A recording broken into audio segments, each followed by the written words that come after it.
All right, everyone, we are back. It's been a long hiatus, but we are finally back to Speedruns from the Crypt. I'm your host, Ecdycis, as always, and before we begin, I would like to say that if you're watching this on YouTube, come feel free to check us out either here on twitch.tv, and we have a new highlights channel featuring the best of GDQ segments, which you can also check out on GDQ's Some of Best Segments.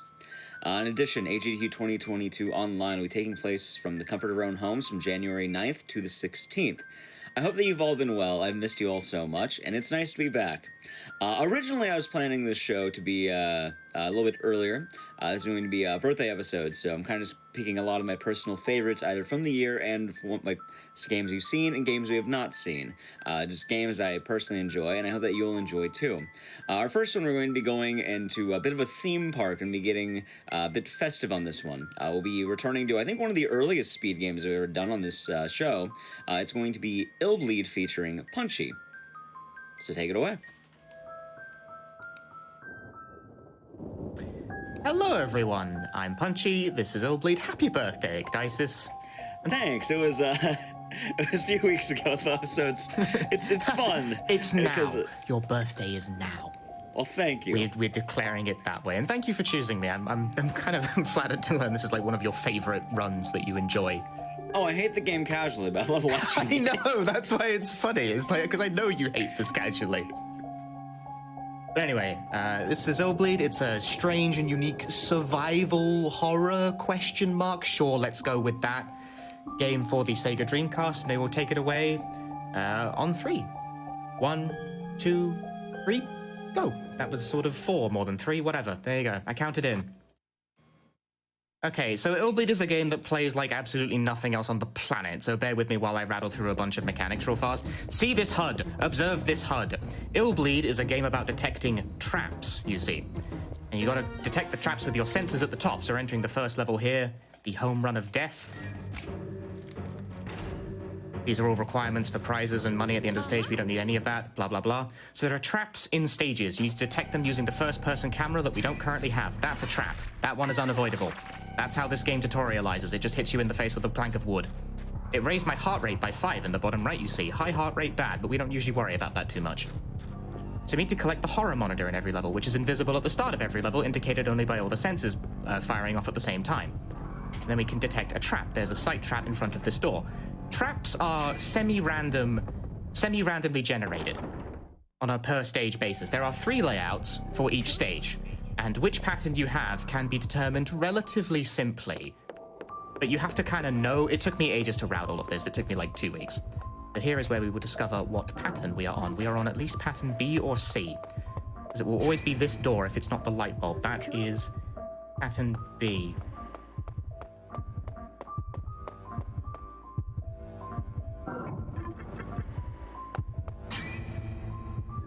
The pattern B means it's the right light bulb. We'll bank hard right through the shower room. I will take this kind of safe because I'm a bit sketchy about this particular window. That worked out fine. Tag this window before the door because pattern B, an arm will come out of this window. If you don't tag this one successfully, you'll take a lot of damage. And this game has kind of a weird reverse difficulty curve where the first stage is like the hardest one because there's no recovery items going spare.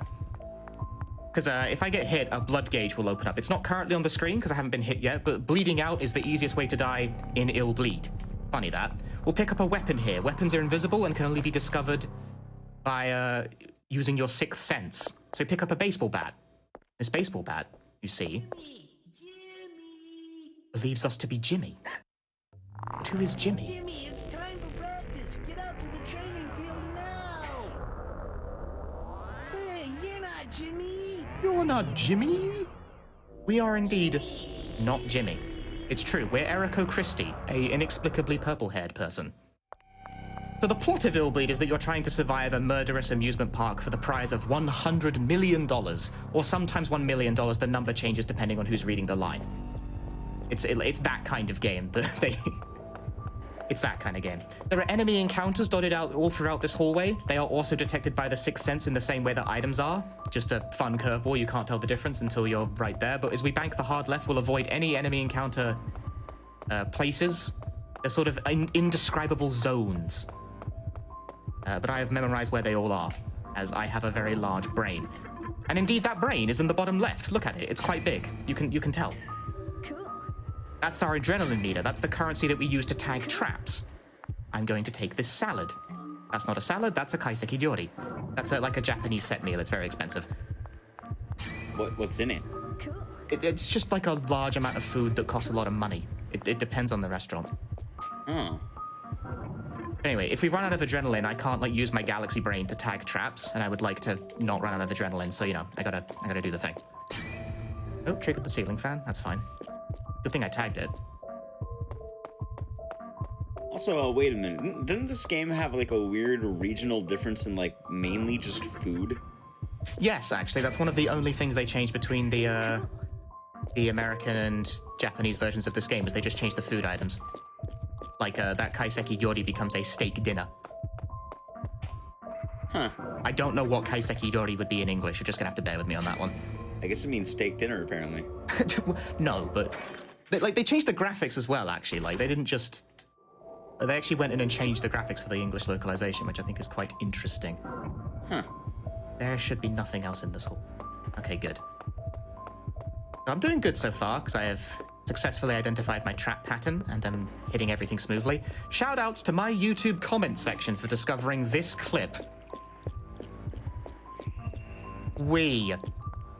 Someone pointed out to me in a YouTube comment that you could do that. I cannot believe that. I'm scandalized by this. It saves like 30 seconds. You skip a fight by doing it.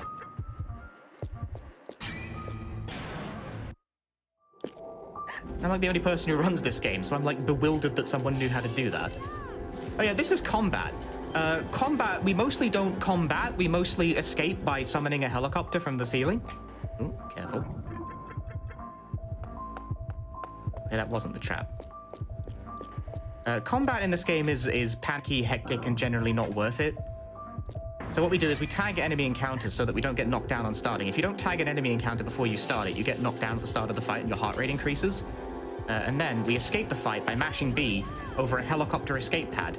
And then we get narrow escape. And that's how you escape fights in this game.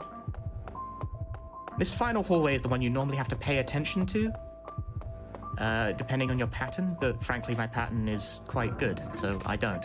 Everything's on the right side. I will tag that enemy encounter though.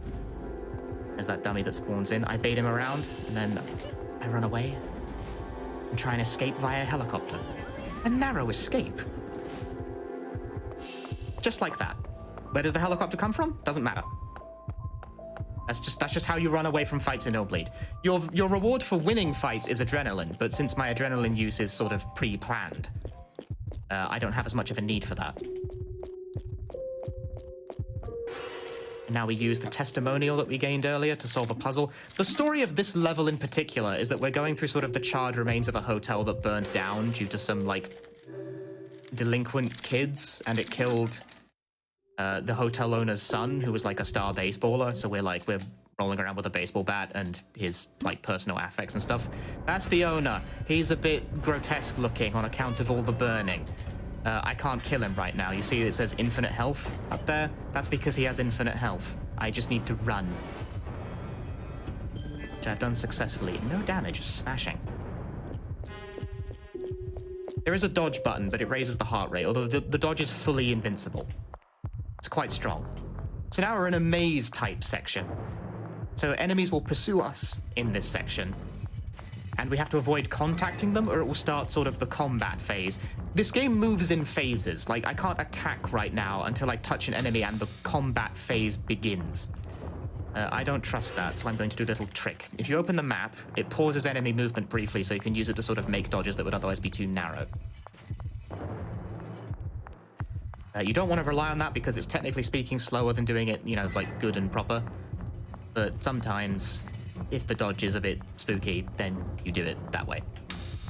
Take it safe, you know? It's better than getting into a fight. Make it to the midpoint where Mr. Ban below is dragging off one of our friends, Kevin.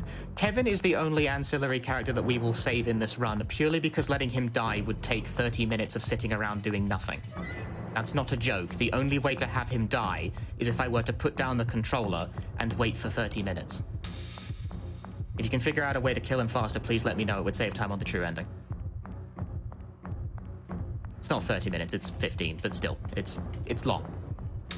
Normally, you fail to save your companions by just failing to save them, but Kevin is, like, literally in the way.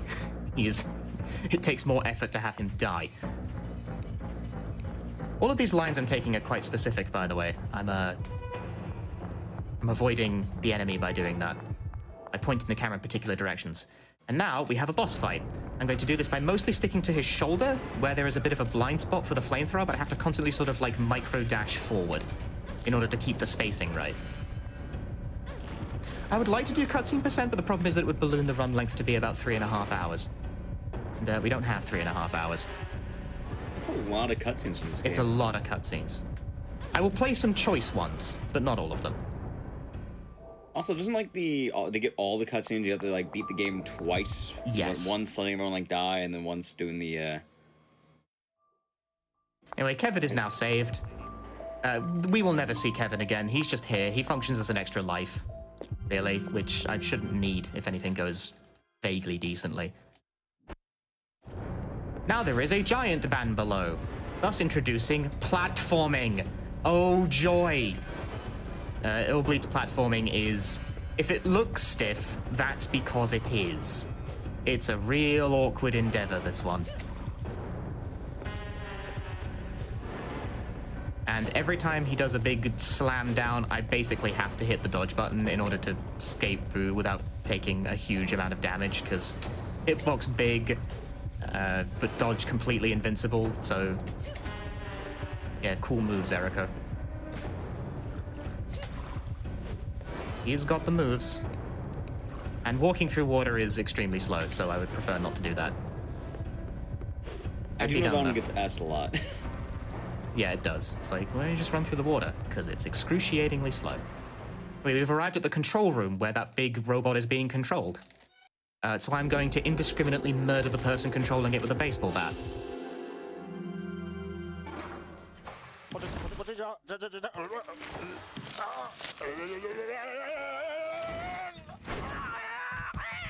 It's okay, though. It turns out he's a robot. Anyway, I'm going to steal his employee ID now. I needed to escape the level.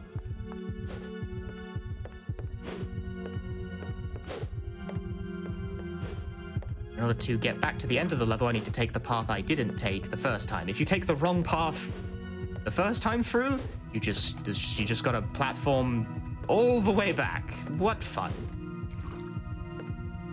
And it is faster to actually platform since, like I said, running through the water is extremely slow. Toy. There, misses. But so far, so good. There's actually nothing that can hurt me at this point in this level, so that was actually a totally damageless stage 1, which is pretty good. Off to a flying start here. Said, slowly platforming. The platforming in this game is rough, and I kind of think they knew it wasn't good because it doesn't come up very much past this point. But everything you just learned about, like, a burned-down hotel and, like, a boy named Jimmy who was good at baseball, so I stole, like, the soul of his baseball bat to fight his father. Forget about it completely because that's, like, we're done with that now. Like, that's over. It'll never be useful information to you ever again. Illbleed's story is comprised of many meta-stories. And that one is clear. Yeah! I think all the levels is based on like movie theaters, right? Or like movies in the They're presented as like attractions in the theme park, but all of them try to kill you. And the border of what is considered like a real thing that's happening to the characters and what's just a trick is kept vague. I am buying items before I go into this level, because if I make a mistake, there is really no way to recover from it. Unless I buy items. Hence.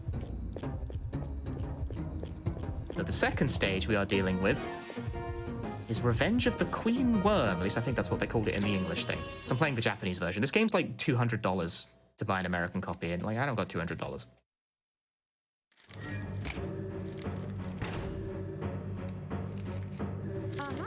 I bought a Japanese copy instead. It was cheaper.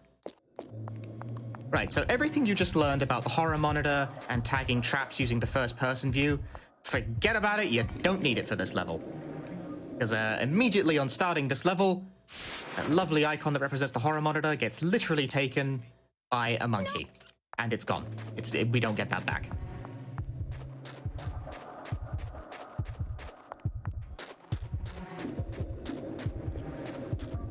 So this stage works completely differently. It's about evading enemy encounters and combat, primarily. I'm also surreptitiously scrolling my notes down because, oh boy, if you think I memorized all 3 trap layouts for every single level, you got another thing coming. I got notes.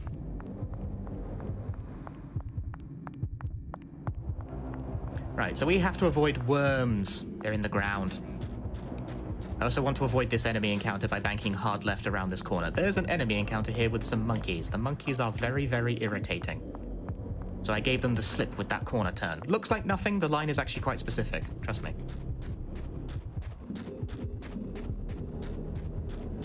That shaking you might be able to see is a worm trying to pursue me, but I'm keeping it off camera. Keep it in check. See, there's a worm right there. We'll go around the worm. Just like that. No problem. A smooth avoidance. There's a little bit of randomness to that whole endeavor. But usually you can get a good dodge around them, like 9 times out of 10. But the 1 time out of 10 is always very disappointing. Sometimes the worm just beelines for you and it's like, well, I guess this is happening now. Right, where's the worm? Left side. Heyo. A clean dodge. Alright, another worm dodge. Where's this one going? He's up to something. I don't trust this. I think I got it. Yeah, okay. So far, so good. The funny quirk of this level is that the most successful speedrun of this level is the one where the least level happens. But I guess that's true of all speedruns, really, when you think about it. Yeah. But this is normally a very combat-heavy level, but I'm, like, doing my damnedest to avoid all the combat. Because the combat in this game is, frankly, kind of bad. But I will have to engage in it increasingly so as the game goes on. So trust me, there will be combat. There will be Illbleed's glorious combat, and I will get to explain how the combat works. Oh boy. Alright, this dodge is always the most terrifying. Okay, well, I say that. I didn't even get a chance to dodge that. It just spawned it on top of me. I thank you for your opinion, but go away. Luckily, it doesn't really seem to move. It kind of just let you go on the ladder. Yeah, it didn't really bother me at all. Oh well. I'd rather not get into that fight at all, but the escape was pretty fast, so that's fine. Right, so now we need to get into a convenience store, but it's haunted by the ghost of a baby. I haven't actually interacted with the baby ghost yet, but it's there, I assure you. So I'm going to pick up this baby bottle. It's just lying around. I can't touch the bare ground here because otherwise I'll start a fight with a giant worm called Rachel. I can't kill Rachel yet. That comes later. Baby ghost. It just screams at you incoherently. Don't worry about it. Baby bottle. I'm allowed inside the convenience store now. That guy is nursing a baby. I always want to make a joke about it looking like Bruce Forsyth, but I don't think Americans know who Bruce Forsyth is. I have no idea who he is. I'll make that joke for the benefit of the 3 people in chat who understand that. Anyway, I have a key. And this key allows me access to the back. Once again, I'm hugging the right wall to avoid enemy encounters. There's like zombie police woman around. I don't want to fight them. They have guns. Guns hurt, etc., etc. Check out these movie posters. Dummy Man 2, The Overdrive. Massacre in Nature. Dummy Man 3, The Returner. Anyway, we're going in here. There's more pictures of the... That's an upgrade item. I don't want that. Excuse me. I want this spanner, please. There's more pictures of a giant worm on the wall. Flamethrower. It's just there. I need that to kill Rachel. We have to burn her. So now we're going to knock down all the billboards that we can using the wrench to form a path to the fuel that we can put in the flamethrower. and we will kill Rachel that way. That's how it's done. Kind of have to know which ones to do it on, though. I think the ones that you knock down are all dummy man billboards, actually. I think. Never thought about that before. Goblin Moon. Worms coming soon to a theater near you. Right, time to do platforming. And once again, shoutouts to my YouTube comments for telling me that it is technically faster in a very roundabout and unhelpfully true way. That it is technically faster to do this section with a male character because they have slightly less recovery on landing from their jumps. That's one of the gendered character differences in this game. I didn't do it because if you get into a fight by accident as a male character, it's really punishing because they like scoot around on their butt for like 20 seconds on starting every fight. Every character besides Eriko does. It's like her innate passive. There are character differences in this game. There's like a whole mini RPG I'm like sort of refusing to interact with in the course of this speedrun. You can also like buy upgrades too, right? Or like there's some kind of I don't remember what it is, but you have to like find them, I think. Yeah, you find like body augmentation parts. Right, so this is the boss fight. This is Rachel. I'm going to burn her, but specifically I'm going to try to bait her into attacking me, and then I'm going to circle around in order to get a counter hit, which is when she sort of recoils like that. Counter hits are very important in Illbleed. This is actually a fighting game. Please pay attention to the frame data. This is very important. Counter hits do more damage, and furthermore, they put the enemy in a recoiling state so I can continue doing more damage. And boss enemies die when they run out of health, which is sort of the video game convention, you know? Regular enemies will only die on counter hit. They have a health pool, but when their health pool is 0, they need to be hit with a counter hit to actually finally die. It is a very interesting quirk of this game's combat, and by interesting, I mean infuriating. I think Rachel died, which actually makes that was a really good fight. Smashing, 0 damage. Woo. Good fight. And Rachel passes away peacefully.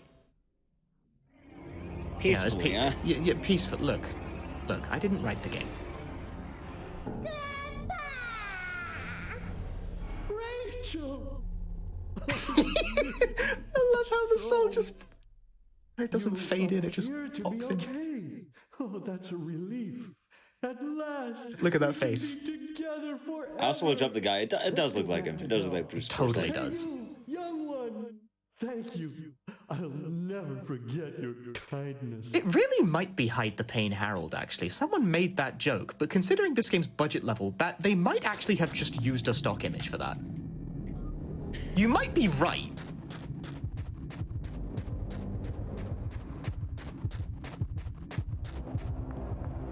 Anyway, did I pick up the gas? I'm pretty sure I did. That's the end of the level. We exercised his, like, daughter, who was the worm, and that's it. That's the end of the stage. I got the gas. And then I leave. Okay? Okay. You understand? We're keeping up now? Are we all on the same page here for Illbleed? They went back to hell together. And now I'm going to buy many items, as this next stage is long and full of combat, and combat in this game is a messy endeavor.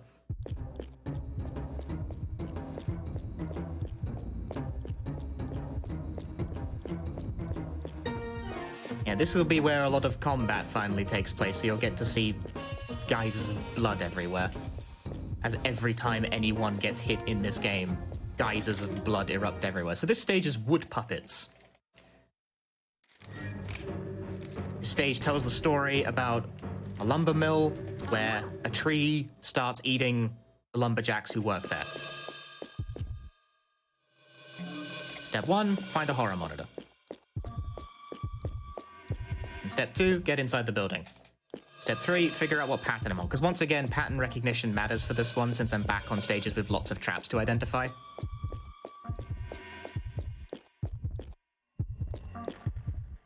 Okay, that's an interesting start. Oi, tag the trap properly.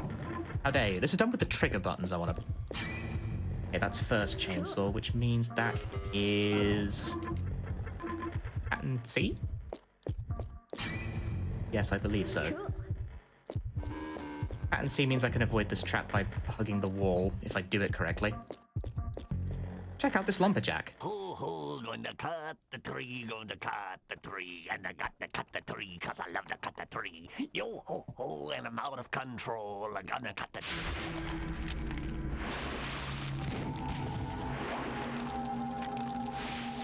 Is gonna cut the tree? Anyway, I just want his axe.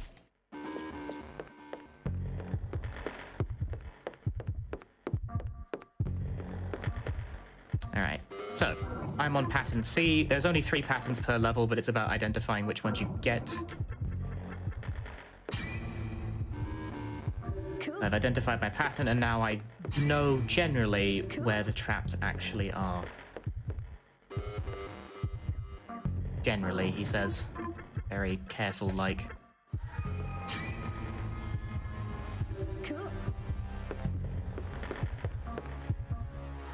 It's kind of difficult to keep all of the patterns in memory simultaneously, but, you know, one does their best.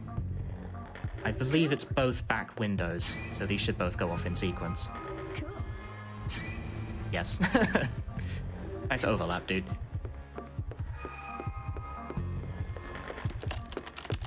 Alright, keep it going.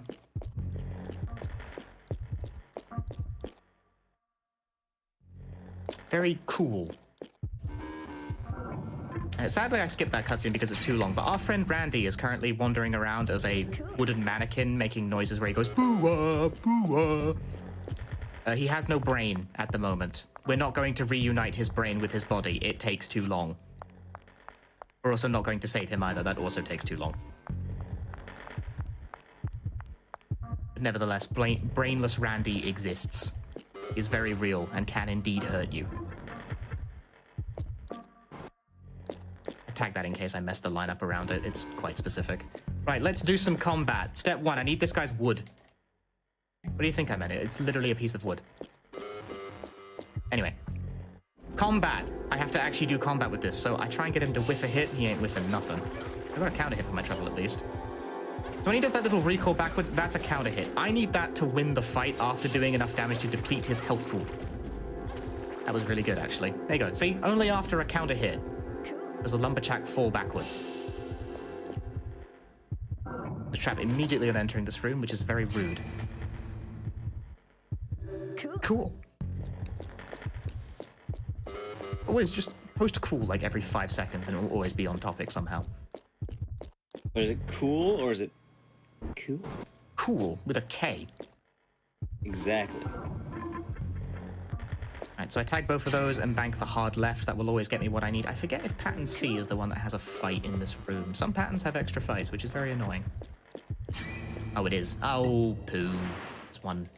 This is a particularly annoying extra fight to get as well. Wood puppets! That's what happens if you don't tag a fight, you get knocked down. They will now proceed to T-pose at me aggressively, which I do not like. Also, enemies can absolutely friendly fire each other. Ugh, this is like such a narrow area to try and do this in. I'm okay. Dude, that guy just beat up his friend. You see, now that the blood gauge is on the screen, you can see it's increasing when I run. It's detrimental to speed. I shall remedy the problem. I will use my wood in this keypad to solve a puzzle. This puzzle is like the second regional change. That solution is different in the Japanese version because it's a Japanese word pun. I do not want to explain that, so I won't. No one came here to find out how Goro Awase works. Anyway, tag this light because pattern C means the second light is trapped. Now we are a wood puppet. I jumped into the machine and turned myself into a wood puppet.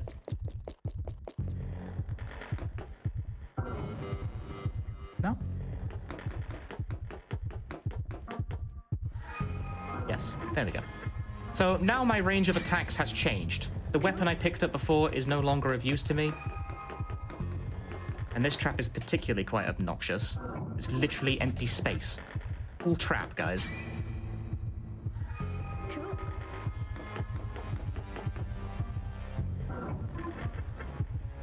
That one is there to mess with you. The random traps are there to sort of throw you off. But that one's just there to be rude. That one's just there to be rude. You can't detect that by logical inference. You have to know it's like empty space on the bend itself. It's nonsense. It's nonsense.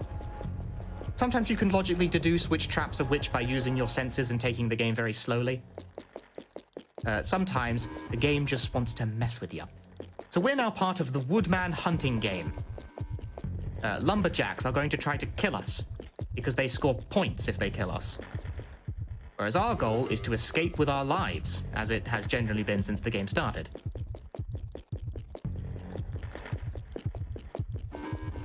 However, this means we need to evade lumberjacks, which, given that we are a wood puppet, is challenging, as we do not move very quickly and also we cannot jump. But remember that technique I used once before. This is its main use in the speedrun. As soon as a lumberjack actually spawns, there's a bit of chaos theory to this. Lumberjack spawns are not entirely consistent. It's true of life in general, I imagine. I mean, I don't know any lumberjacks in real life. I assume they just appear and do things arbitrarily. Yes, opening the map will pause enemy movements in their tracks, and I can use that to take lines around enemies that would otherwise be impossible. But I have to actually pay attention to my audio cues here because I am I have a fairly obvious blind spot directly behind me. I have to actually listen to the audio steps of the enemy behind me, lest they just immediately run into me and start a fight. And I don't want to start a fight because I can't run away from fights when I'm a wood puppet. I have to actually win them. And that takes time, you see. Time better spent moving. From point to point. A quirk of this section is that the game can only keep one lumberjack chasing you in memory at once. So if I continue to trail the same guy behind me, it will prevent future lumberjacks from spawning.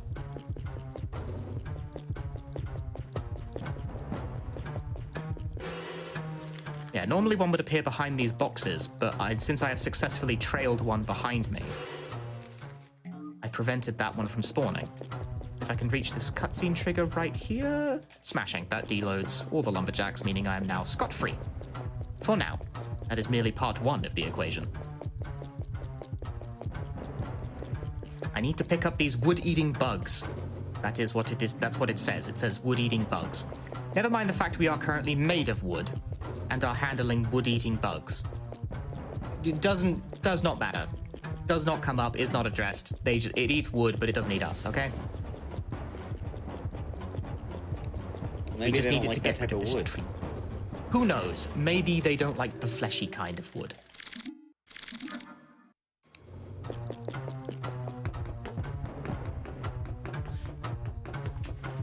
So now we can take the upper path.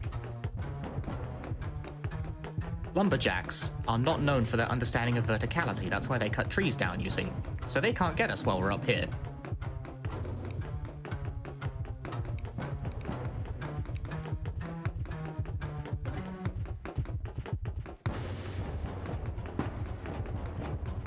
Ordinarily, this would be like a sort of a break point in the level. There'd be like a mid-level save, and there's a few recovery items here, but we're just gonna roll straight on. It should be noted as well that even when playing as a wood puppet, you are still affected by your character stats. Like, different characters have different levels of health, different susceptibilities to scares, since if your heart rate maxes out at 255, you die of shock, and different levels of maximum adrenaline. Shock death is almost never a problem in this run because Eriko has the best sort of like heart rate resistance. And that's the character that you start with, and that's the character you spend most of the run as. So you are very unlikely to die of shock unless you make a lot of ridiculous mistakes. Once again, abusing my map trick to get around this guy.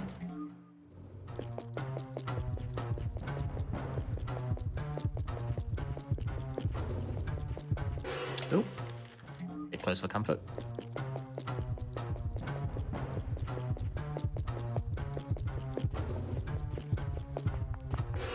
Camera loves to be a bit closer here than I find ideal when going down those stairs. Makes it really hard to sort of detect if you're being tracked properly or not. Oh, there he is. Hello.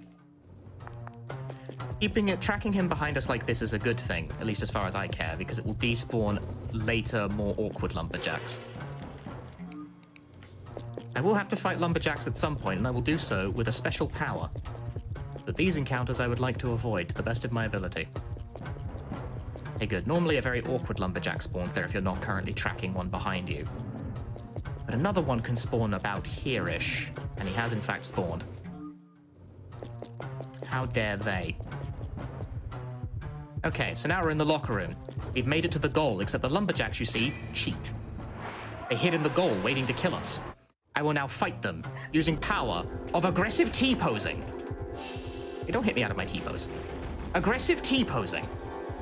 Same combat rules apply. I gotta get a counter hit to kill. And that should do it, actually. Oh, not quite. There we go, that'll do it.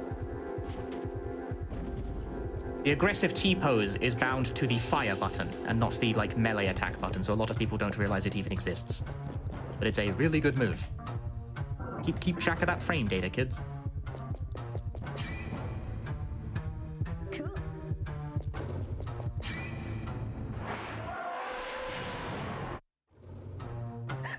Another fight. Oh, he's got the zoomies. Once again, aggressive T-posing. We kind of aggressively T-pose in sort of a circular motion around them because they struggle to sort of track the full 360 degrees.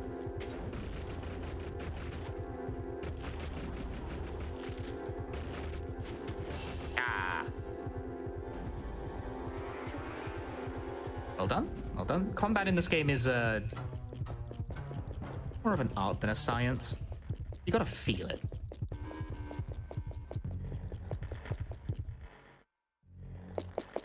Okay, now I can turn myself back into a regular person. No more aggressive T-posing. Even though the aggressive T-posing is actually quite effective.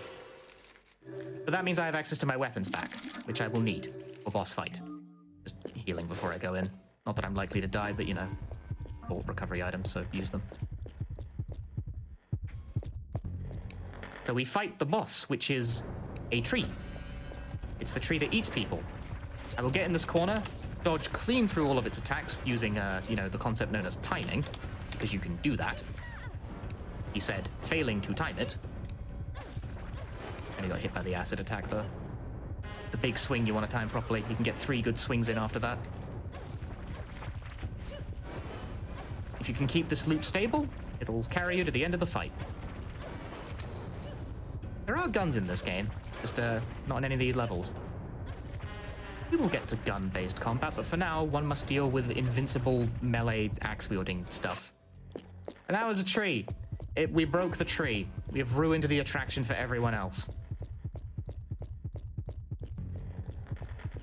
But in doing so, we have survived wood puppets. Wood puppets has an inexplicably long walk at the end that I'm pretty sure is there just to kill you if you're going out with slightly too much bleeding. Because Illbleed works like that. Illbleed is not a very nice game. It can actually be quite hard if you don't know what you're doing. But that stage is clear.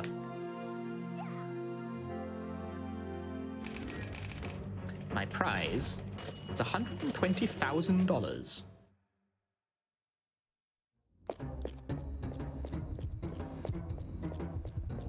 Honestly, it feels like you only need to do like one level, and then like $120,000 is pretty lit, you know? Yep. You complete one level. I bought an erotic magazine by accident. I don't need that, but that's going to sit in my inventory now. Why is it only $30 is my question. It raises heart rate, which is usually a bad thing. Is there any good use of it? If you're bleeding out really hard, it starts to lower your heart rate, and obviously you die if your heart rate hits 0. So you can read porn to increase it. Am I allowed to say that? Well, it's a game mechanic. It's in the game. It's a game mechanic. It's a game mechanic. Anyway, I'm in the killer department store now. I'm moving into stage 4.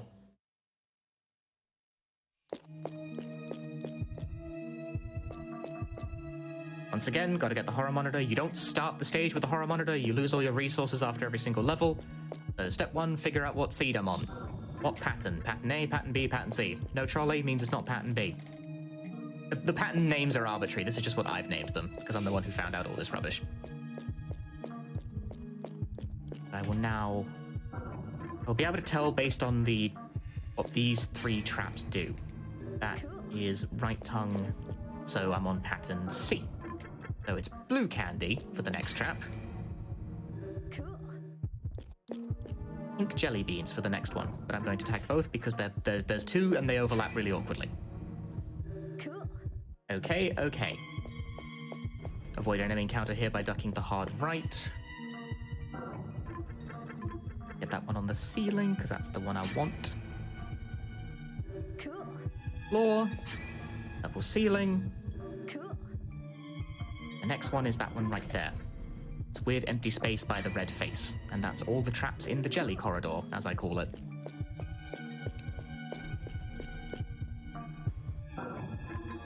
By this process of knowing what it is exactly that I'm tagging, I can get away with very, minimal adrenaline usage over the course of this stage, which is good, because I don't have infinite amounts of it. This pattern has hair scare in it, though. It does.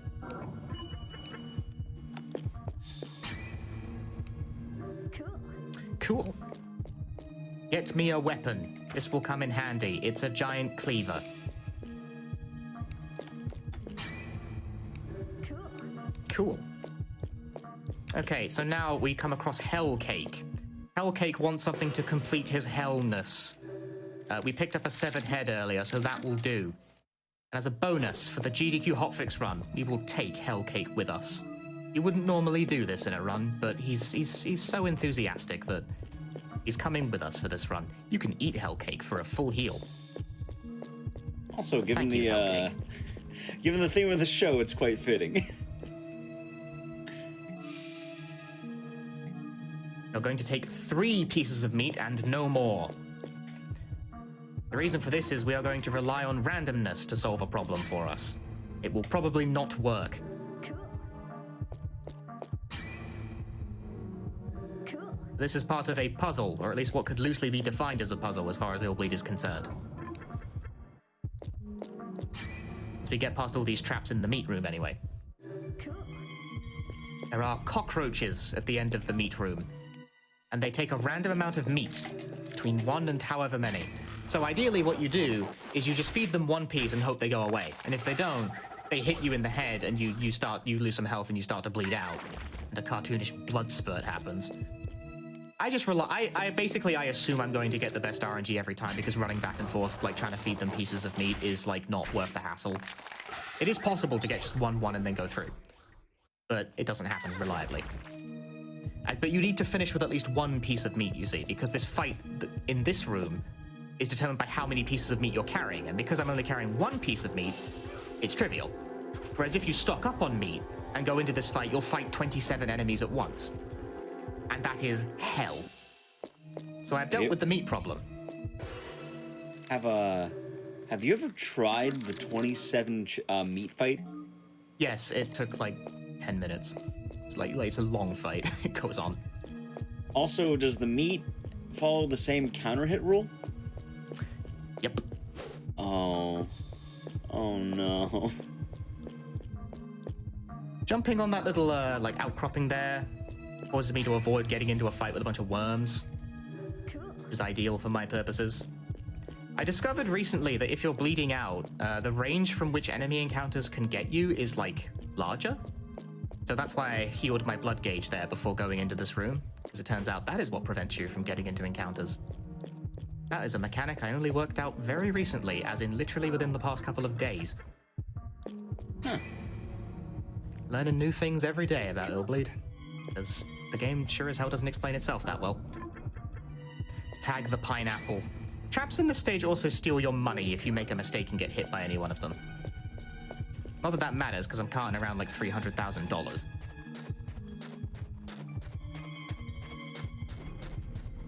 And this is the hardest fight in the game.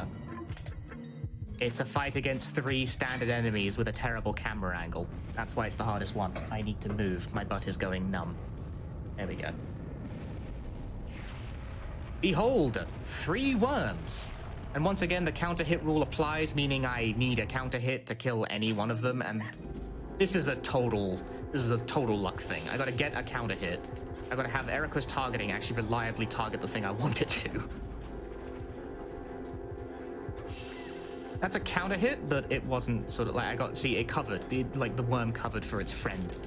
That's a counter hit, but obviously its health isn't 0, so that's fine. I don't really mind getting hit a few times. That counted as a counter hit, which was really weird. Counter hits, give me counter hits. Counter hit, oi! Oh, that guy's not dead. No one's dead yet. I've gotten many counter hits, but no one's dead. Rude. Ooh, that was very fortunate. That was a blind luck counter hit. Nope, not a counter hit. Doesn't count. Oh, got knocked out of it by video game. Didn't count as a counter hit, even though it clearly was. Lying video game, lying to me now. That's counter hit. That'll do the trick. 2 dead worms.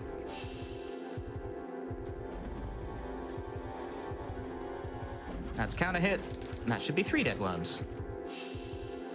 Adequate. That fight is a mess. It's hard to manage. There's 3 enemies. They're all jockeying for position. They're all sort of taking pot shots at you. It's really easy to die on that fight. And the frame rate kind of dies during it as well. None of that's good. It all sucks. All of that is a pain. Now we move on to Kids World, which we cannot enter unless we have some amount of money. I forget what. We do have that amount of money. We generally will by this point. I definitely do. Do you lose the money if you enter, or do you get to keep the money? You get to keep the money. It's just a money gate. Yeah, it's just a money gate. You need to have that amount of money. It's because there's an optional puzzle to get more money. So if you don't have enough money, the game will force you to do that to make you some bank. But since I don't need it, I can just proceed onwards without doing an optional puzzle.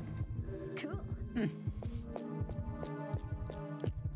of the benefits of saving money by not spending it on upgrades, not interacting with the RPG elements, I get to skip that like something that would ordinarily be time gated. Proceeding through Kid World. Tag that green aeroplane, otherwise it will hit me for like 5 million damage and that would suck. I'm sticking to walls here because, again, the traps are proximity based. So if I stick to a wall, they can't hurt me. Aside from the ones on the wall I've chosen. This Dreamcast will eat me if I don't tag it. And also this ball.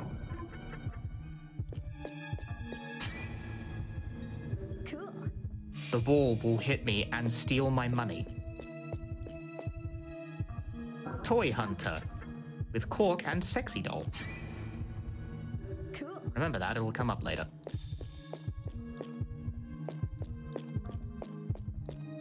Now I proceed on to Mary's Maze. Mary, a scary doll, in a cutscene that takes too long to play out, challenges us to find 4 pieces of a key in a maze. She chases us around the maze with a knife. She stabs you with it. It hurts. She's a very direct killer, now that I think about it. She just chases you around with a knife.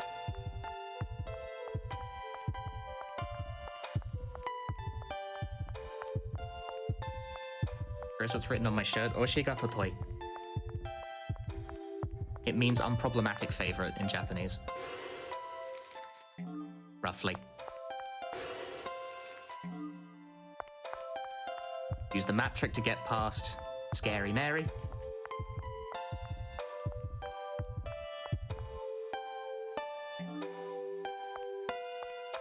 Two pieces. Oh, interesting. Okay, I had to wait for her to move there because she kind of took a middle line.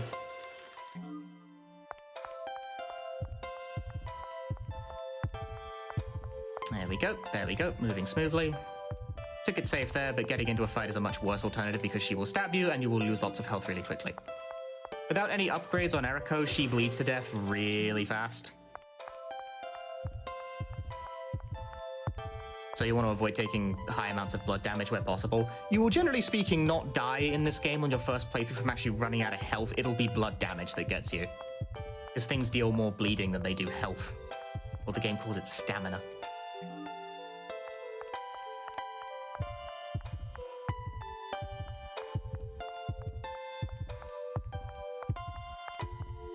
I have attained 4 pieces of the key that I need to escape the maze.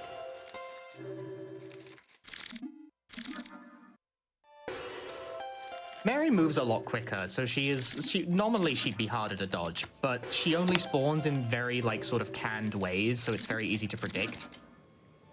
She's not really much of a dynamic chaser. She kind of spawns when you're near particular things. Anyway, now we have to play Mary's second challenge, which is a game of hide and seek. However, because the hide and seek location is determined by the same thing as the trap pattern, I know precisely what she's going to be hiding in. There's only 3 possibilities. And in this case, it's the glasses. So for this And then she gets puzzle, mad. so this puzzle, is it like a if you fail once, it's over, or do you get multiple attempts? You get multiple attempts. If you fail, it just raises your heart rate. So you have as many attempts as it would take for your heart rate to kill you. All right. Anyway, now this moves on to the boss fight of the level, kind of. Scary Mary tries to stab us. I try and stand behind her and stab her first. In particular, I want to go for these knockdowns off the 3rd hit because it's quite strong. That was really good. I took no damage. That fight can go very pear-shaped if you don't land your knockdowns properly. Now I get to take her key. All the fights are going really well. Really well. Doing good speeds. Shame I'm looking at cutscenes for fun. You know, some of them anyway. Except I lied. Mary's final challenge is actually a game of jump rope with the world's worst input delay. Peep this.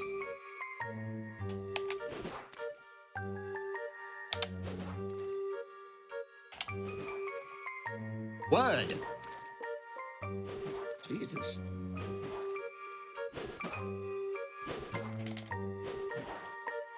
Also, the last one slows down in an effort to mess with you. If you fail that, you take a slight bit of damage and you go back to the start. Wait, back to the start? Like, a jump rope Not the number level, 1? the start of the jump rope. It just makes you do it again. That's I amazing. mean, now we get to the boss of the level. I know I said we had a boss fight before. That was the actual boss fight. This is the boss fight. We can't kill the Cashman spider. It has infinite health. So what I need to do is I need to take a secret path that is not particularly secret up all these dollar bills, y'all.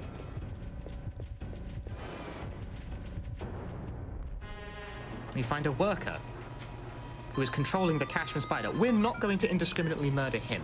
That would be funny, What kind of idiot is calling me at this hour? but we're not going to do that. Yeah, what do you want? I'm working here. Ooh, Jessica, it's you. No, everything's fine. Huh? Work? I'm not working. No way. Hey, so why the call, hon? Sure, really? I don't know. I bet you tell that to all the guys. No kidding. Sure, babe, tonight? I'm there. You can count on it. There's only one more visitor to deal with. Okay, workplace security is lax. We are now going to cause problems on purpose. So while he is distracted on the phone with his girlfriend, we're going to steal his stuff. In particular, we're going to steal the remote control. Or the Cashman spider. We get to control the boss now. This is seriously how you win this boss fight. A proper boss fight is just not how Illbleed works.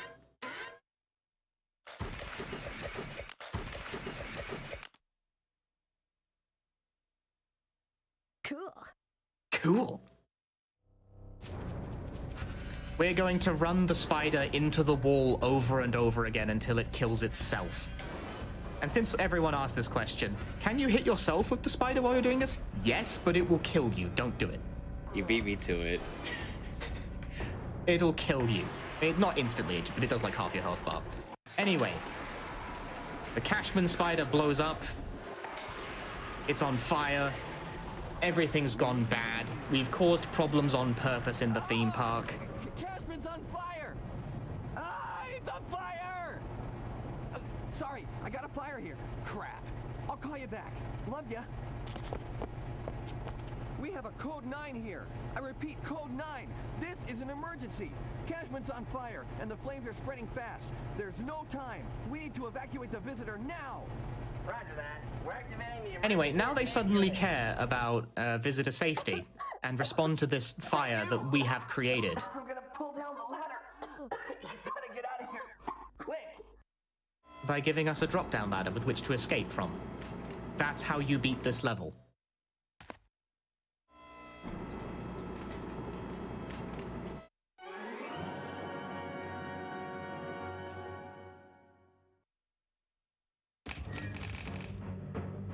They didn't mind while the spider was trying to kill us, but now that there's a fire, whoa, man. That's not to code.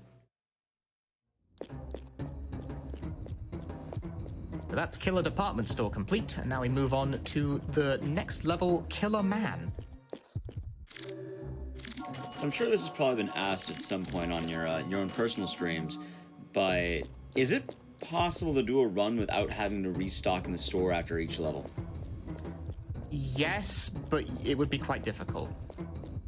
I'm assuming it probably just loses more time than it would be to just go to the store and get the safety items. Yes, because you'd probably die. Like, any stage with forced combat in it is a bit dicey. Because, like, combat's very unpredictable and you can't really tell how much you're gonna need recovery. In theory, you could get through every fight perfectly with no scrapes, but in practice, that's really unlikely. Because combat is very chaotic and very punishing. Also, as a quick follow-up question while we're going into this level, it was mentioned a bit earlier, some people have noticed, hey, wait a minute, wasn't Illbleed on this show previously? It was. This was actually the debut episode when this game was on. But I'm actually aware of this, and as well, I do like this game a lot. That's why I wanted to pick this as one of the games for today's show. But you mentioned there's actually a few route changes. Yeah, I think one was the clip. I found a couple of, I found a couple of tricks. My comment section found a couple of tricks in this game. I posted, like, one of my any % runs to YouTube. It kind of took off in the algorithm.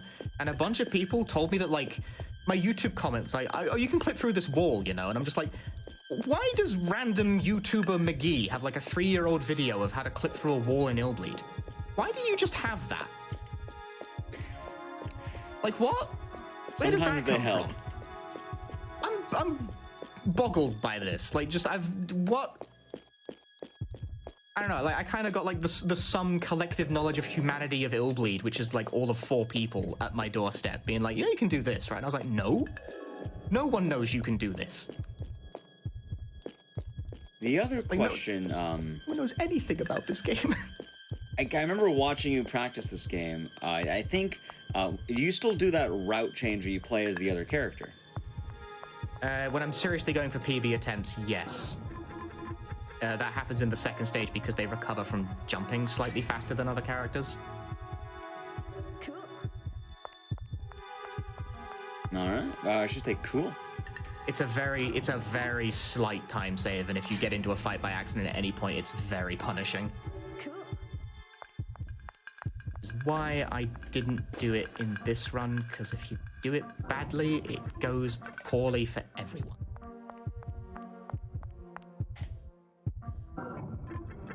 That empty space is a trap. Very cool video game. It's a ceiling fan, but you can't actually point the camera that high, so you gotta like tag empty space near it. Anyway, this is Killer Man. I didn't really introduce the stage. This stage is a murder mystery. There's a costumed killer going around called Killer Man, who is killing men. Men. You know how it is. And the goal of this level is to figure out... Oh, I got caught by a trap. Oh no, the first trap failed. That's because I didn't read my notes correctly. Oops. Ah. That did a lot of damage too. I'm gonna need to treat that. That will be a problem if left unchecked. I can tag this encounter, fortunately, and because I tagged it, Mary's aggro doesn't get started. Also, Mary's just in this level. We're sort of in like the backstage warehouse of Illbleed right now. It's just full of things. Treat the bleeding, and with any luck, everything else in this level should be avoidable if I bank the line correctly. Or at least this part of the stage should be avoidable. Take this line, walk clean through to the end of the stage. Yes, okay. But yeah, that's why not packing any recovery items can be a bit dicey, because if I had not bought any recovery items, getting hit by that one trap would have instantly killed the run. Wow. Because the only way to recover from bleeding once it hits a certain point is to stand still and wait. Or you can walk slowly, but obviously this is a speedrun, so, you know, those are not sort of... It's not the done thing. And if you decide not to treat the bleeding, you'll bleed to death. So, actually, going more on that topic, that's another question that I just thought about, because you mentioned it earlier. You mentioned that you end up losing all your items at the end of the level. Does that also apply to the medic, like medicines and all that? Yes. Food? Yes, it does. You have to rebuy them after every level if you're buying them from the shop. And if you find them in a stage, they don't stay with you when you complete the stage. That's mean. It is. And the game doesn't really indicate that very well. So, like, you leave one stage and think, oh, I've got all these healing items that I could use. It's like, no, you don't. They disappeared. They're gone. Healing items do not occupy permanent inventory. And we're currently running back and forth between control rooms because Jorg over here, that's his name. He's named after his voice actor. I think he was just some PR guy who worked at Crazy Games or something. I don't know. His name's in the credits. He's trying to solve the mystery of, like, people dying backstage at Illbleed, but it's also part of the attraction because this is part of the attraction, question mark? Illbleed! It's a meta-narrative. Like, what's going on? Illbleed is going on. What's Illbleed? Good question.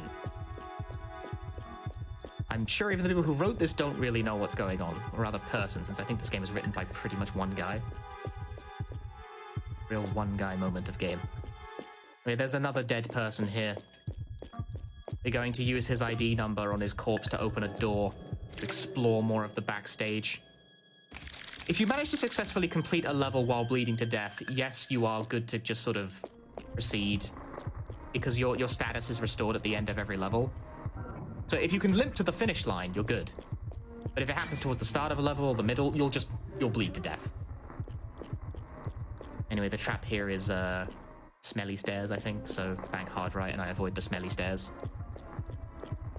There is a trap in this level that may or may not spawn, it won't on this pattern, sadly, that references the developer's previous game, Blue Stinger. It drops the corpse of one of its characters directly in your face. That's apparently how they felt about that game. Huh, I didn't know the two games were that related. Yeah, they're made by the same people. Is he wearing any, like, the outfits, or, like the sumo one, or...? He's wearing sort of, like, the normal outfit. Like his orange shirt and stuff. Huh. Yeah, no, like, same developers. Same writer, I think.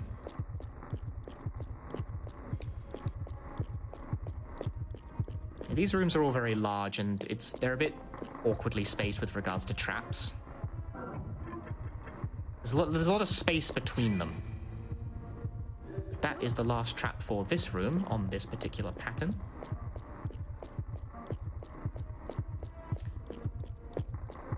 Until I get to the generator room, which is what I've chosen to call this for really no particular reason. It looks like a generator room, don't you think? There's just that bit of the floor will burn you if you walk across it without tagging it first. Is Illbleed a wordplay on I'll bleed? I don't think it's that clever. I think it's just a word they thought sounded cool.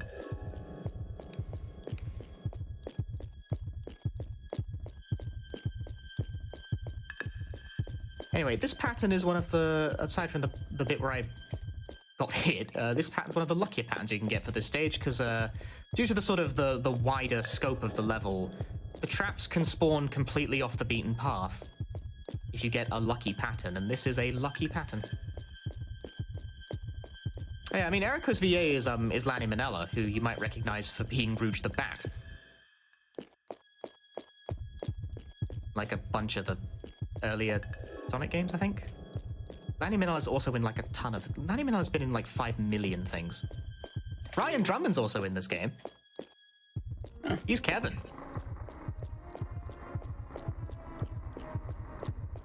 This game was published by Sega. Like, they had access to the talent.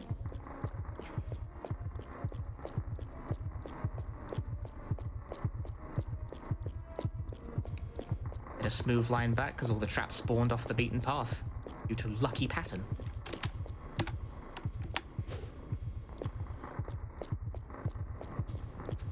And then when we get through, the game will prompt us for who is Killer Man? The solution to the murder mystery. We have all the clues we need to solve who Killer Man is. And I'm here to tell you that the final answer to the question of who killed Killer Man, as soon as who done it? Who do you think killed Killer Man, chat? Vote now on your phones. Our choices are Jorg, Jason, Killer Man, the player. It says abnormality led you to purchase this game. And Cunningham. It's me. I'm Killer Man. I've decided. I regret to inform you that for the purposes of the speedrun, the choice of who Killer Man is completely irrelevant. Because it only counts as a correct answer if you also save the friend who is available in this level. And we're not going to do that because he takes like 5 minutes, and that's too long. The correct answer is play the game. You'll see. No spoilers from me. Obviously, it's Killer Man. It says right there, Killer Man is Killer Man. Could be Killer Man. It's true.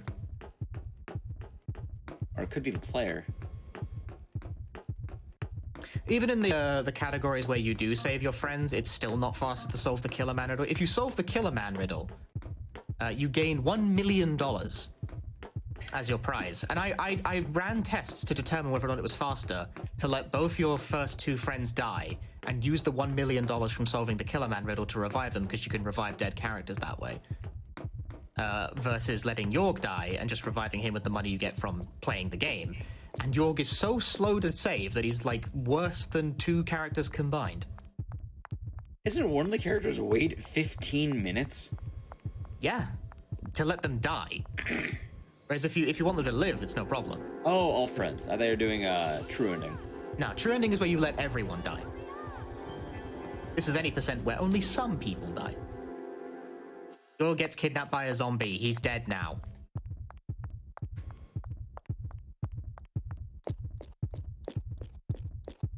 If you play this game, you will become Killer Man IRL. We all will. Abnormality led us to purchase this game. Not that you really can purchase this game anymore, since it's like $300 for like an American copy. Even Japanese ones again. I'm glad I got my copy when it was like sort of reasonable. You know, I actually have a North American copy waiting for me, and I was going to buy it from a friend at the next in-person GDQ. Ouch. I'll get it eventually. Ouch. One day. I mean, I have the copy waiting, so I just need to pay them what they paid for. I bought Japan instead, because it was like $60 instead. Are Dreamcast, what's the word? Region locked? Yes, but there are very easy ways around that.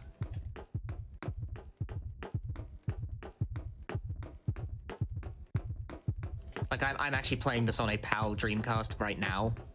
Huh. Getting around the region lock on a Dreamcast is very, very easy. All right, then. I do keep meaning to buy a Japanese Dreamcast at some point anyway, though, just because, I think my Dreamcast is dying. It's actually a miracle this run is like...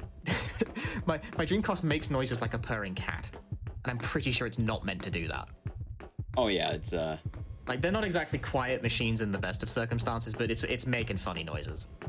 You can call this run the send-off of the Dreamcast. Yeah. I hope it holds out to the end.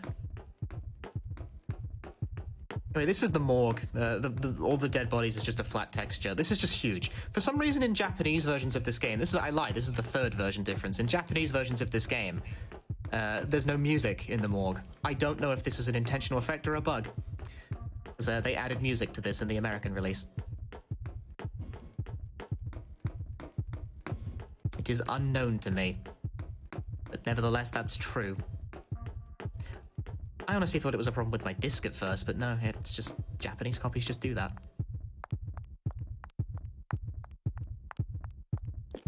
Yeah, that's the end of the morgue section. Due to the morgue's sheer size on this particular trap pattern that I've rolled, there was nothing to detect. That can happen. It can just spawn all of them not in your way. which is convenient. But it leaves me without a whole lot to explain. At least we move on to the boss fight.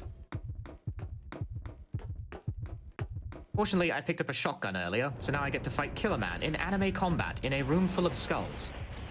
He fires a giant laser, I fire regular bullets. He teleports, I try to space myself so that he does this burst move, and then I dodge away from him, try and get him locked in a pattern. No, too close. The spacing has to be quite exact for this to work. Like, that's not close enough. Rather, that's too close, I should say. Excuse me. One back step, one shot. Oh, that's not good. Don't get hit by that, that does a lot of damage. Oh, gross. Spacing is not quite right. Okay, that works. This is spacing. I'll take that trade. He just whiffed his hit clean. See, there's the pattern. He does that burst move, but I'm just slightly out of range for it. Take that trade again. This is more like it. He's stuck in a pattern. Stuck in a pattern. Stuck in a pattern. Ooh, baby, that was it. That was it. That's what you want right there. You want the loop. You want the loop. You want the loop. At the end of the stage, it turns out all the souls. A Killer Man. No bonus prize. Erico, no bonus. No bonus.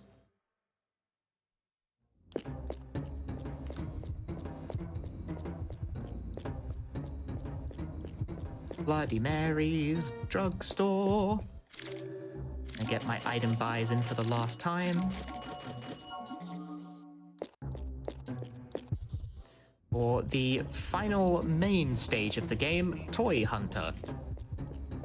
Which actually, you know, I lied again. I guess that's the fourth version difference because it's localized differently depending on whether you're playing the Japanese or American version, but the voice lines are all the same because they didn't redub them.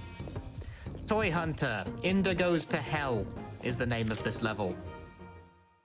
It's an Indiana Jones joke, but the Indiana Jones joke got cut from all the voiced English lines, presumably for copyright reasons. But it's in the Japanese subtitles because the, like, parody law is somewhat looser in Japan. Anyway, get a gun. Get a horror monitor. Try and pick up a ticket and get accosted by a dummy with a wrench. Ow. He hit me straight in the butt with that one. Oh, walking, Erica. Run. Run. Erica tries her best. If you start off walking, you can't later accelerate to a run without letting go of the stick completely. It is a control quirk. Anyway, there's my entrance ticket. We enter the Toy Hunter attraction, and a horrible vat appears. I don't even know what to call that. We are now a Toy Story / Indiana Jones joke. We are called Cork in the English voiced lines, but we're also called Inda in the Japanese subtitles. Full name Inda Cork, I assume. I don't know. So traps in the stage have been semi-repurposed in place of cutscene events, and unfortunately I'm going to avoid most of them naturally for speed, but also because they're all quite long. This stage alone probably accounts for, like, I'd say maybe half the game's total cutscene length. You see, that one says story. I can tag them to avoid experiencing a story event. Why is the game just let you skip the story that way? You can skip the story this way, yeah. So we're a toy. We have returned from adventures, reuniting with our wife, Sexy Doll, who is a giant pair of buttocks. But then the kid who owns us dies. Of, like, disease, I guess. Sorry about that, kid. He's dead, and he takes Sexy Doll with him to Toy Hell because he was buried with his favorite toy, which is apparently a giant pair of buttocks. Go figure. So we are now sad and depressed, Corkinda, as we do not have our Sexy Doll. That is the plot thus far. We are currently en route to a graveyard. These are actual traps. I have to pay attention to this. This is also how I determine what my trap pattern even is for this level. Because the story patterns are all canned, so I need to actually sort of pay attention to what I'm doing here. Oh, you know, it's down, genius.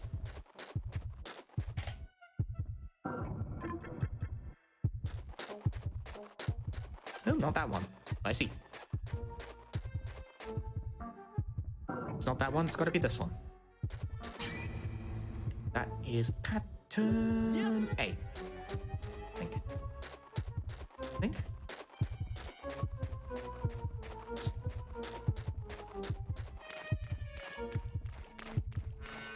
Gotta confirm what pattern I'm even on here. I'm at the graveyard.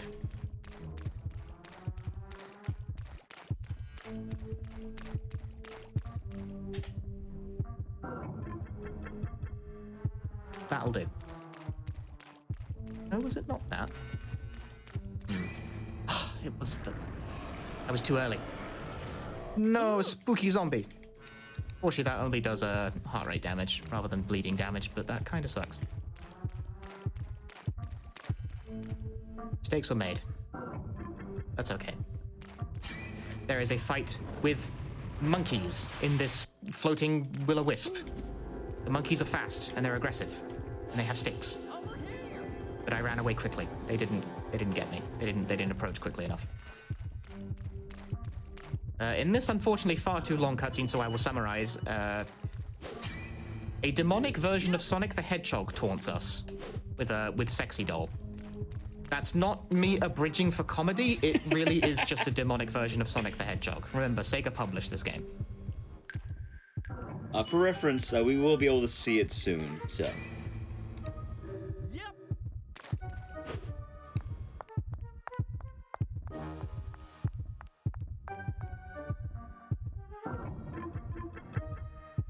Tagging both of these because one of them is a fight and I never remember which one. Gun-wielding people. I also have a gun, but I wish not to use it. I don't know which one of these is the trap. Left. There we go.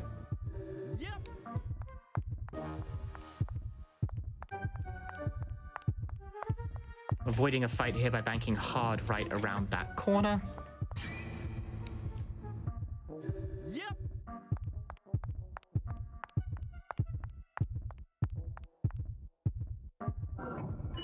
We are now at Egg Bar, where Cork Inda has come to drink away his sorrows. He's drinking now, eggs. Ordinarily, if you participate in the cutscene that happens here, it forces you into a fight with 3 eggs who we murder in cold blood. And due to our bar brawl murder, we are now summarily arrested.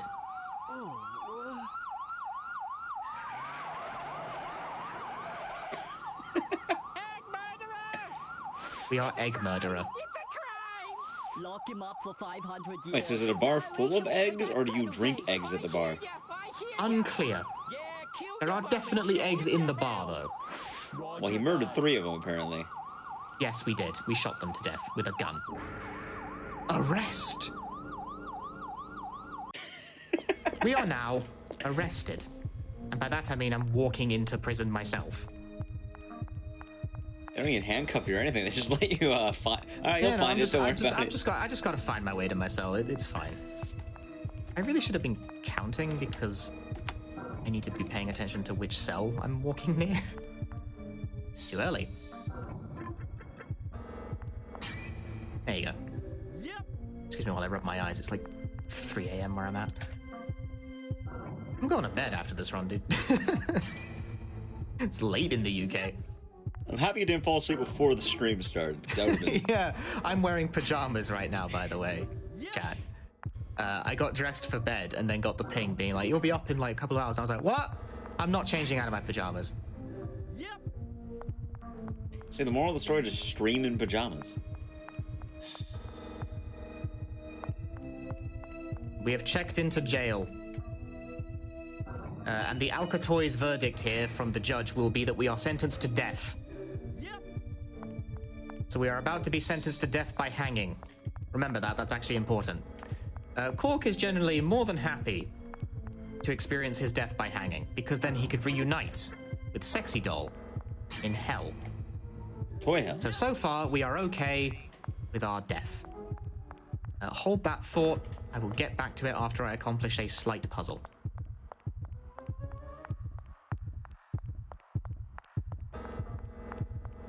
I need gas to give to a crashed spaceship dude in a wall. His name is Potodon. He will help us. But this gas is contained in this barrel.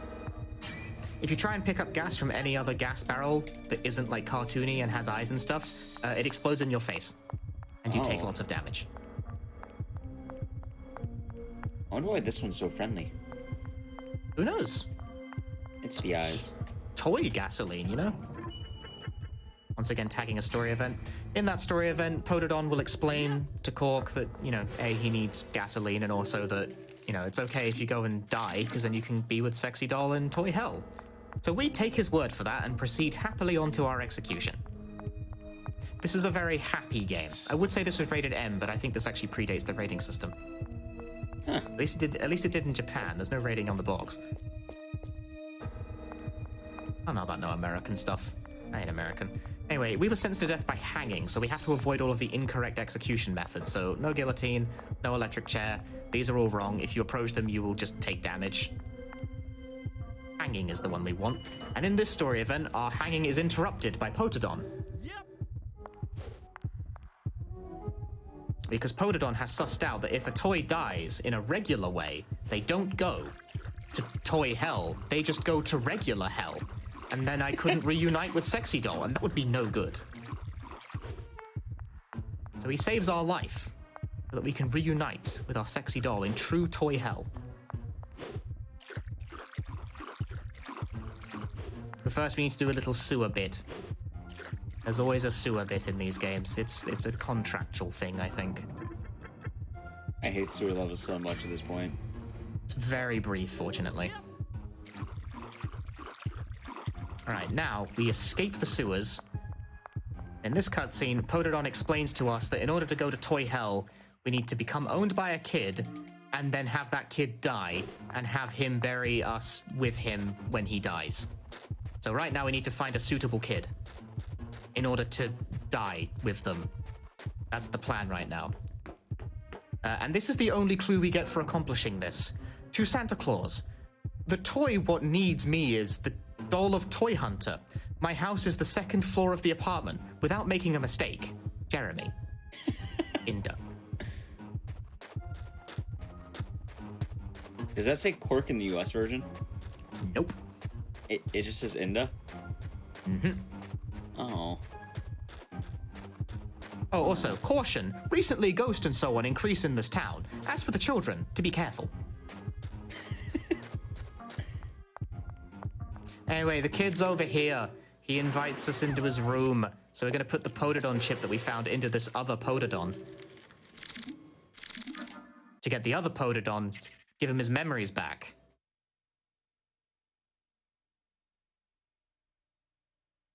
So that's all well and good. Pododon! It's really you! These two will then proceed to hatch a plan to murder a child. It occurs to me I probably actually shouldn't let this play out because they kill the child with a seizure. And I don't want to actually... I'm not going to... Yeah, they do a bunch of flashing lights and stuff with a ray gun. It flashes a lot of bright colors rapidly. The child has a seizure and dies. I don't think I should show that on the stream in case someone has a reaction to it. It's like a proper thing. They really go in on the effect. Kid's dead. We get buried with him.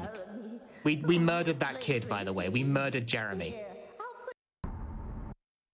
I guess that's why it's Toy Hell and not Toy Heaven. I murdered Jeremy. I am now the top streamer on Twitch. I've absorbed German 985. Anyway, we're in Toy Hell now. You can now confront Zodic the Hedgehog. Again, that is not for comedy. That's just the boss. Like, see, there he is. It plays the Sega Saturn startup noise when you start the fight. Ouch.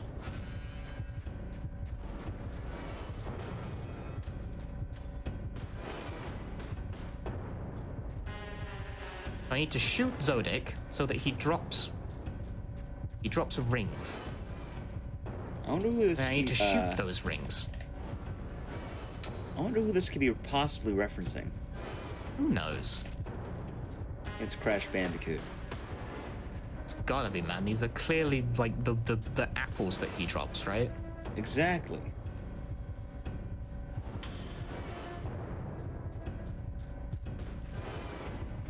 That is an awkward place for that to land.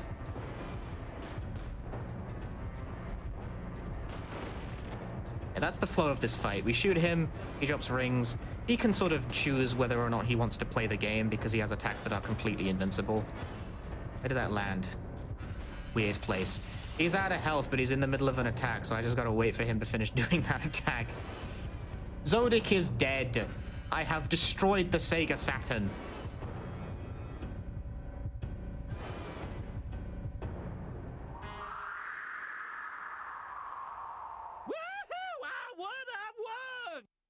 Darling, I won. And we reunite with the one, the only, sexy doll. My dear sexy doll. Anyway, he starts having a moment and gets back up again. That cutscene goes on for like another full 3 minutes. I'm going to abridge that. I really just wanted to show the giant doll butt. I have to be very selective with the cutscene showing in this game because they're quite long and quite numerous. I'm glad there's a skip button for that. I know people are like clamoring, be like, oh, these cutscenes are amazing. I would love to see all. It's like, I agree. The cutscenes are amazing. I would love to show all of them. The problem is that there's like extra hours. It would add hours. It's a scheduling nightmare. Anyway, we now proceed to the final boss. We have cleared every main stage of Illbleed, and we now proceed to the final confrontation. I'm going to take a gun. And an axe. And where's the extra life thing? There it is. That's what I wanted. So this game actually gives you a choice of final boss fights. I'm going to pick the one that is, you know, the fastest naturally, but there's also Bull Stinger, which is a reference to their previous game Blue Stinger, and there's also Oh No Man, who is a reference to my decreasing patience, because he is completely impossible. I don't know what he's a reference to. Can you beat Oh No Man? Yes, it just takes ages. Anyway, we're going to fight the Dolachura, which I will do by applying gun to the problem. But more specifically, I'm going to try and attempt to put space between myself and the Dolachura because it does that leap attack when it gets close enough, but until then I can stun it from afar with repeated machine gun fire. But eventually, he'll go on the ceiling.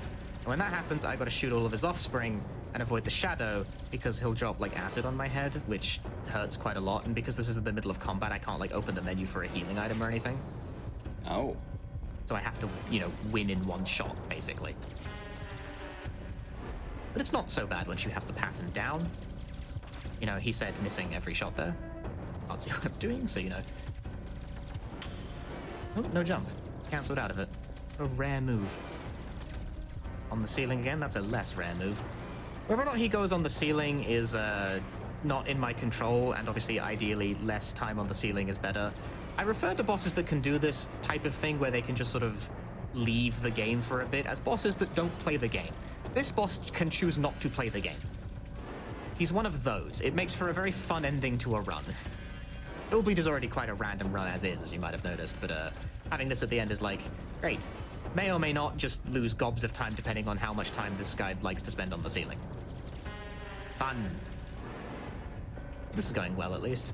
Relatively speaking, I've done good enough damage.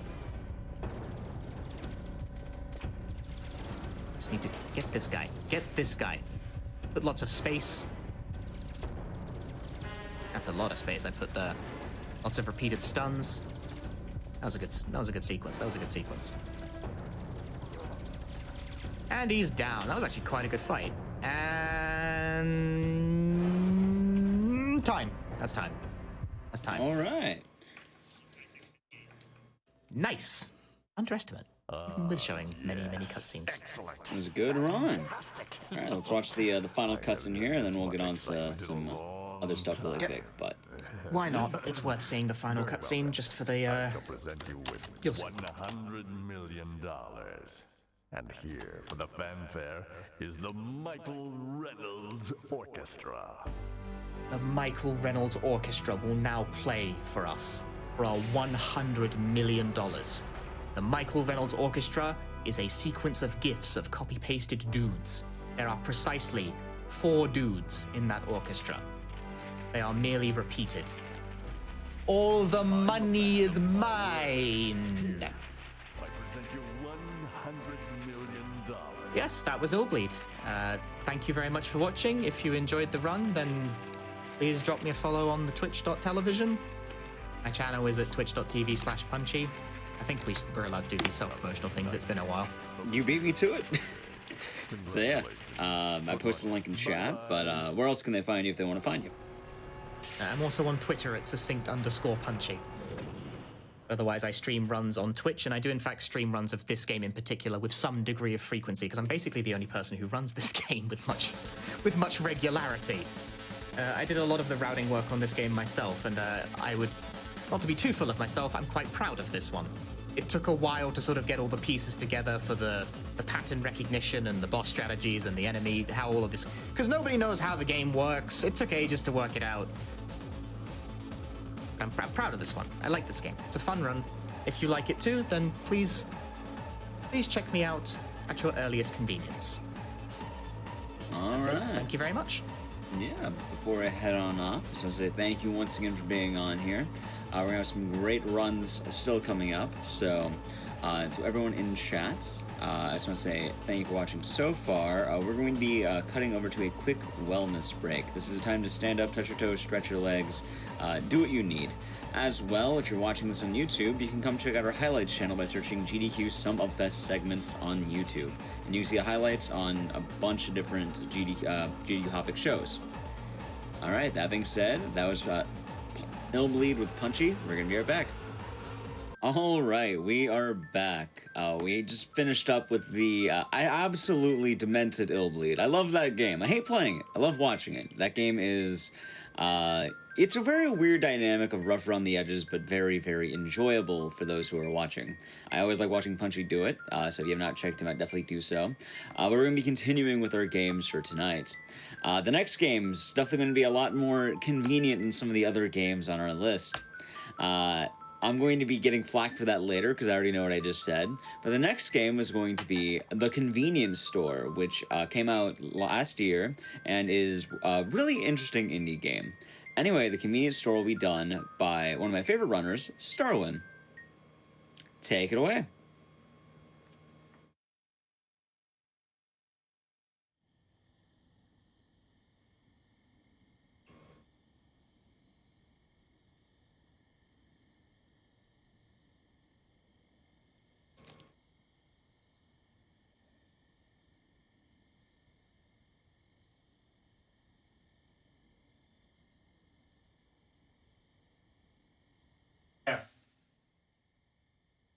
Sorry. Oh man, my bad, everybody. My bad. I just got back from my local convenience store, and there were some crazy things going on. Got me. I don't know about you guys, but I got me some snackies. But sadly, I kind of forgot to get enough for everybody. So Maxie, I'm sorry. Oh, I mean, you have to share them with Twitch chat. You have to feed the food through the webcam. Twitch, I'm sorry. Twitch chat, I'm sorry. I didn't bring you guys anything. I'm Mr. Pibb. I was gonna go for a bag of Funyuns, man. Don't worry, guys. I'll make it up to you. We're gonna go to this convenience store instead.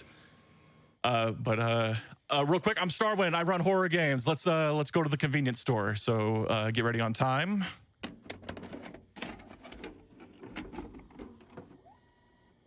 All right, 3, 2, 1. Let's speedrun the convenience store. Alrighty, so this is the convenience store. This is a fun little indie game. Came out 2020 by Chilla's Art. First thing you're gonna see me do is clip out of bounds using this really cool bento box lunch. And then I'm gonna do the same thing right here to get out of bounds. And this is gonna save doing all the little intro things you have to do inside your house. Like, you're actually supposed to heat up this meal and then eat it. And we're going to be using this little bento box to help us clip out of bounds later on as well. So right now I'm just kind of walking on top of this wall past the town. And we're just heading to our job.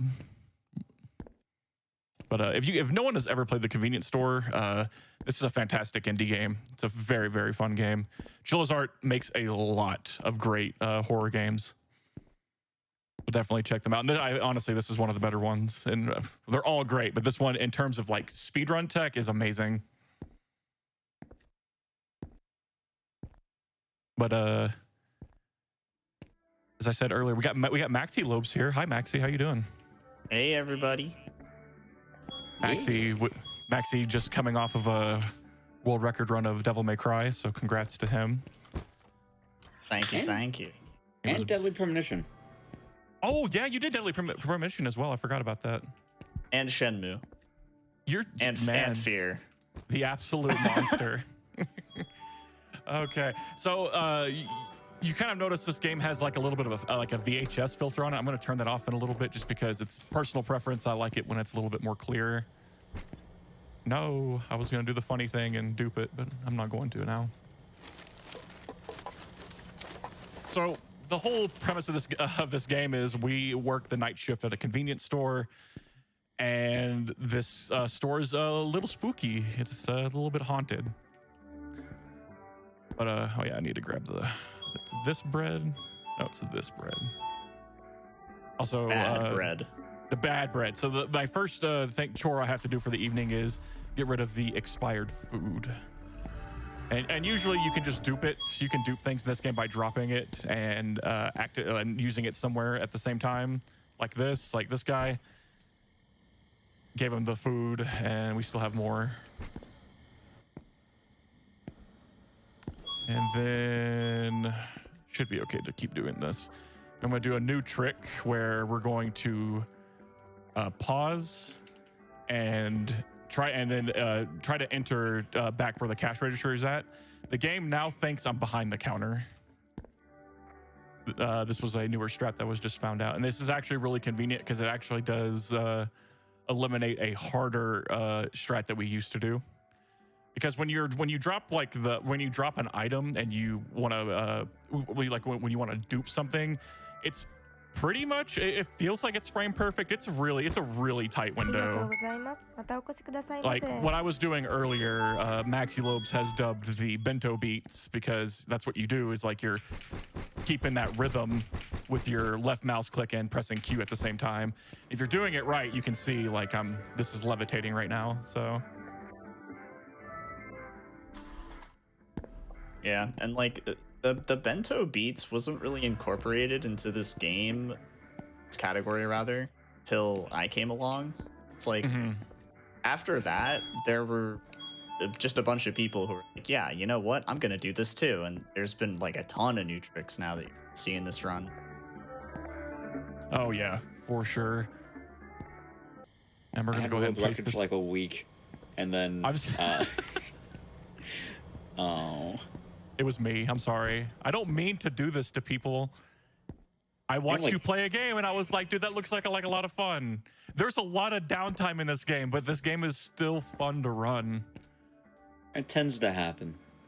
All right, I'm gonna turn off volumetric lighting and the head bob. The head bob gets a little annoying, but come to figure out that having the head bob turned on when you're trying to we'll be doing a clip later. It actually helps if you have that turned on. Don't know why. It just does. Because even when I think when you're doing this clip, you're in a corner and you're holding backwards, and that head bob is still happening. And I just think that helps clip. Don't ask me. I'm not a speedrun major. Also, it's gonna. I just told the thing, hey, I want to go back behind the counter. But I have to do it twice because the game already thought I was behind there. So technically it thought I was leaving the counter. And now we're back here again. We even have like a cool camera setup over here. We can look through the cameras.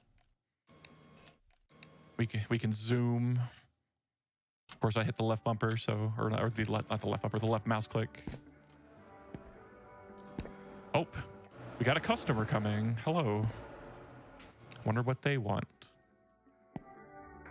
Also, as you can see, 950 yen for. Can you close? Can you close? Basically, that's like the morning shift. And then they're paying 1,300 yen for the night shift because it's spooky. All right, so we're gonna do a trick right here. Gonna talk to this guy. He's gonna leave us a package that is. Apparently for us, going to pause, show the menu, and you can kind of see right here that I still have the option to choose if I want to accept the package or not. I'm going to choose to accept it. Then we're going to move. Ooh, that's weird. Okay, good. The title didn't come up. It didn't say like the next night. So, okay, we're good. So that's actually skipped me from having to start at my house again. So we immediately get to, we're going to be living in this store. Like, we're going to be working like 4 24-hour shifts.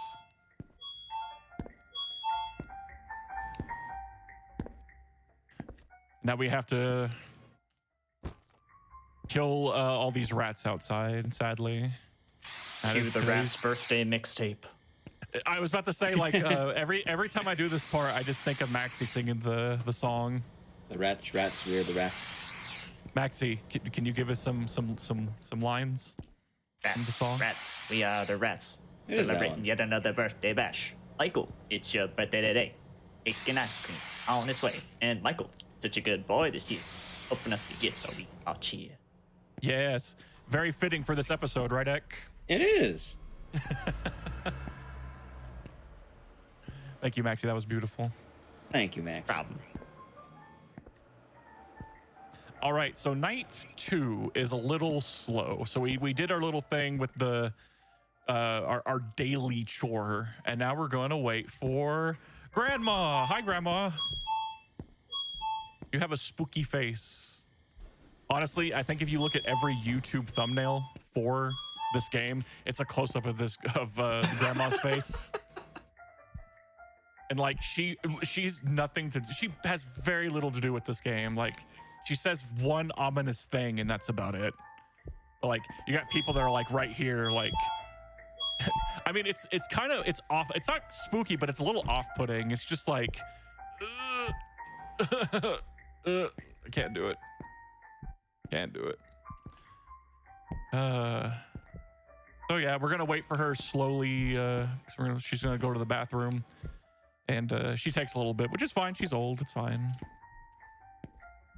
But real quick, we're gonna set this trick up again, where the game thinks I am behind the counter. I can't remember. I think it's the Ghost Train that uses this song somewhere. I think. Can't remember. I believe you're correct. Yeah. I think it's Ghost Train. It's one of the station songs. Yeah. Again, play Chilla's Arts games. If everybody, they're really, really good. Even if you don't even want to speedrun them, they're fun for like a night of casual spooky gaming with your friends. All right, Grandma has made it inside the bathroom, and we're gonna get the rude customer about to come in. He's gonna ask for a pack of cigarettes and like 5 cans of beer, and he's gonna make us get it, which that's, he's kind of a jerk. And used to, we would grab the cigarettes and then we would drop and give it to him, so we'd be doing a duping method. But if you messed it up, you would lose time. But now there's a little bit of a quicker method. Honestly, I think it's about the same amount of time it would take for you to dupe 5 cigarettes. But here he comes, man. And look how he parks, just like in 4 spots. What a nice guy. All right, so he's like, man, go get this stuff. And I'm like, okay. So we're going to get about right here. And I'm going to drop the beer while grabbing more. Same thing right there. And I'm going to keep bringing it to him. Need to get a little closer. A little closer. And we're going to do it one more time just for, so it's right here, right next to me. So we're going to 1, 2, 3, 4, 5. Game thinks we're behind the counter, so we can grab the cigarettes. Boop, bop, beep. There we go. And that's more of an updated strat to duping the cigarettes. Again, if you're quicker, I'm not the best at it. Like the current world record holder, who I cannot remember their name, they do it so fast. I think they only do it like 2 or 3 times too. Not only does that seem more consistent, but also probably easier to practice. Oh, definitely. Because like if you're wanting to practice the duping of the cigarettes, if you mess up once, you have to get to this part in the night again. Like completely reset. Like practicing things in this game can be a little bit tedious. Thankfully, the harder things, like the first thing you have to do, like in the very beginning, we were trying to get out of bounds really quick. Oh, as I'm talking, Grandma's waiting. Hi, Grandma, what's up? She's like, you are a mean person and did some things, and they are not true. But the annoying part is she now walks a lot faster. Like, look at her go. But yeah, doing the first part, like you doing the out of bounds the very first time it's a lot harder than you think. I think the first part is really easy, like getting out and out to the balcony first isn't too bad. It's the second part. But from what I've seen, if you actually look into the corner and start dropping and doing bento beats, it seems to work a little bit more consistently than like putting your back to the corner. All right, we need to look at the camera. Not only that, but there she goes. I was gonna say not only that, but you can actually like fall too far down. Yes, which makes it so that you soft lock. So it's really important to do the balcony clip very precisely so that you. Spooky.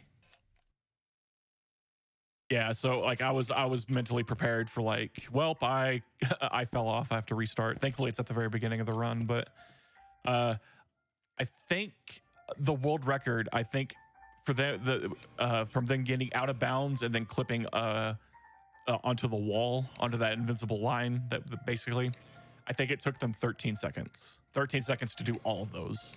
Oh, wow. Yeah, it's really fast. Like, I think in my PB, I think I have it at like 16. They just hit it flawlessly every single one. Including like in the very beginning of the game, you see it's dark, but you see text moving. I'm actually moving right there. What you're trying to do is you're trying to move to the fridge and pick up the bento box and then start positioning yourself while you can't see. You save a little bit of time doing that. Hey, it's the delivery guy again. Hello. What are you here for? Oh, this package that just randomly spawned? Okay. And for the funsies, we're going to follow him outside so we can watch his magic tricks. He does 2 very great magic tricks right here. Don't trip over that food, sir. Sir? Okay. 1, this is how he gets in his truck. He teleports. And look at this turn. Teach me. Teach me, please. Okay, I've never seen that. I love the way that happens, and I'm happy that it's beautiful. I'm happy more people are aware of that each time. You can actually stand right in the truck and it'll drive through you too. Right. So right here, I'm setting up another going home skip. So we're gonna line ourselves up with the door right here. And then I'm gonna start moving forward. I am moving forward. You can maybe hear it. And we're still in the store. And this immediately lets us start our nightly duties without clocking in. So we're actually currently locked in this room, so I'm just going to be gathering the things I need to stock. Still locked in, sad face. I like how the speedrun skip is working off the clock.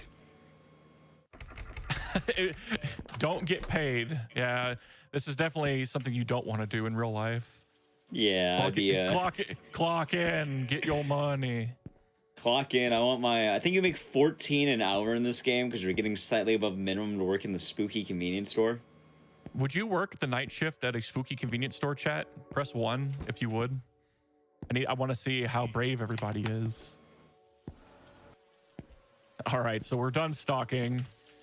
And we're going to have a gentleman come in. There he is. He's a very sophisticated gentleman. You can tell by how he extends his pinkies. And he's here to repair the air conditioning unit.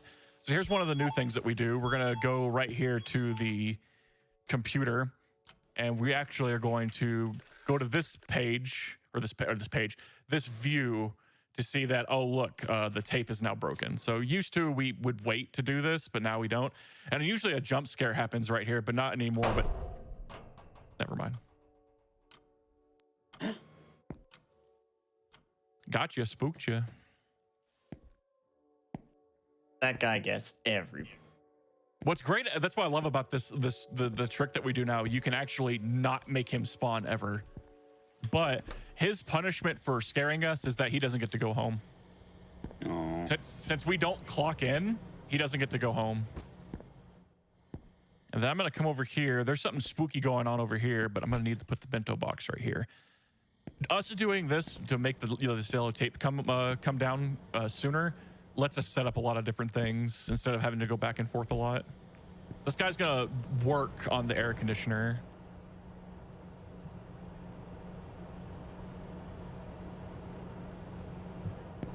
Want that key? It's a pretty key. I kind of just sort of staring at it. He's fixing. Look at him. He can use his laser vision. It's working smart, not working hard. There you go. Would you say it's a very convenient way of doing things? Boo, yes. I made one earlier, but then I realized that you were off screen. I heard it. Oh, I'm glad then. Never mind. Y'all heard it.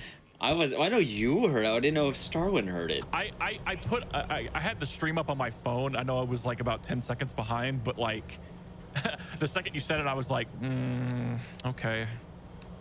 That's like half of the fun of running the show. I get to make awful puns.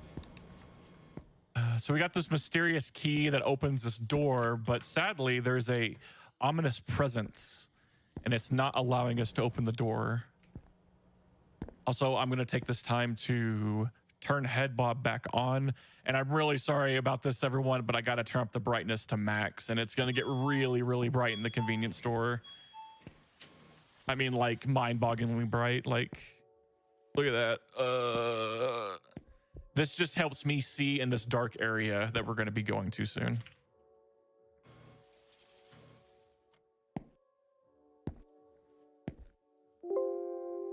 Oops.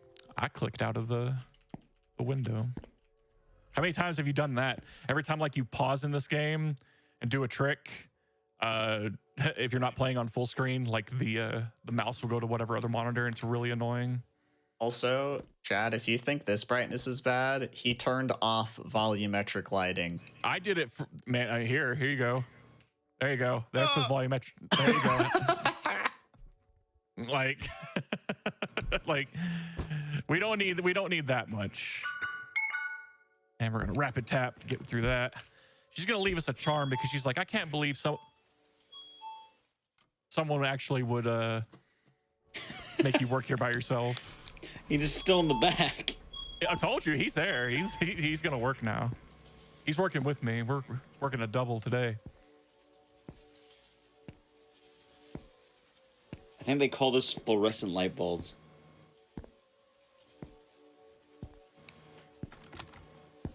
All right, so I think you can just stand in one position, but this is how I've always done it, is just to move back and forth.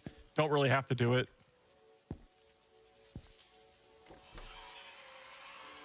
All right, so the toilet is acting spooky, and this is where we would actually get locked in the bathroom. I'm gonna line myself up. I'm gonna go right and then left, and we're just gonna clip out. Not even like clip, it's just that you're getting out before it has a chance of closing in on you. I found that strat. You did? Yeah. Is there any spooky things going on? Oh, look at that. Let me out. What is this game horror? Let me out. All right, so we're going to do another thing. We're going to pick up the talisman while doing the little pause trick, because when you hit yes, you can still move. So I'm just lining myself up with the door so I can go outside. All right, now we're coming into, I hope I get this, because the last time I ran this at a marathon, I actually had to stop the run because I could not get this clip. Thankfully that I've learned a lot of different things, so hopefully we get this clip pretty easy. All right, so we open up the spooky area. We're gonna get our bento box. We're gonna drop it, and our dead manager's in here for some reason. That's kind of sad. Now we're gonna do some bento beats. We need to get on top of this table, sir. Also, it's about to get loud. Just heads up.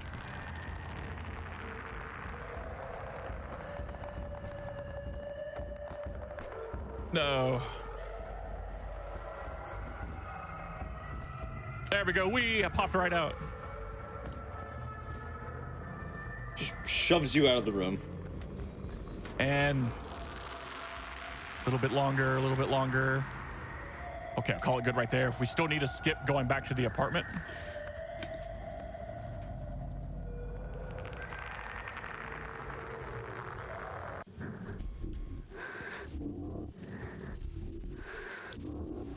Okay, as you can see, we are still at work. We have not gone home once.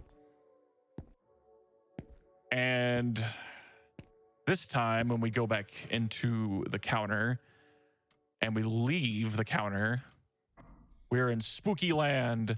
So this is like a little puzzle where I turned on the wrong TV. Cool. We're gonna turn on a bunch of TVs now. So this area, this is like a puzzle where if you have to look at the security cameras to see the little ghost kid touching certain TVs, and those are the TVs you have to turn on. Really easy. And then once you do that, They're all fixed. They're not random, so. yeah. Hey, little boy. Oh, goodness. So since we are doing, this is Speedruns from the Crypt, there are 2 endings in this game. One being the good ending where we get a bunch of text and it's not as fun to watch. I think we're going to have the bad ending, though, because the bad ending's fun. And that's what I did when I ran this. I was like, you know what? The bad ending's sick. All right, time is coming up. So, real quick. So the whole premise of this game, like story-wise, we really didn't get into that, is that the convenience store is haunted. There's this tape that gets delivered to you. If you watch the tape, you kind of start seeing like things from a spooky angle. And if you keep watching the tape, you'll notice that this thing is recording you, and it's getting closer and closer to you. So you're supposed to send the tape off to someone else, and they have to deal with the curse. But we're stupid, and we're going to throw it in the trash. And that's time. So because we didn't send this box off, or send the tape off, this is what's going to happen.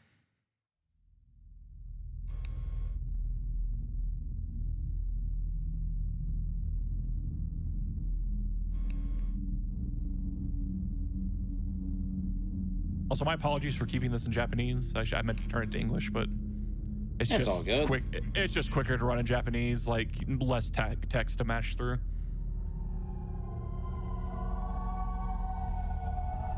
And then right there, they're saying that they can't move.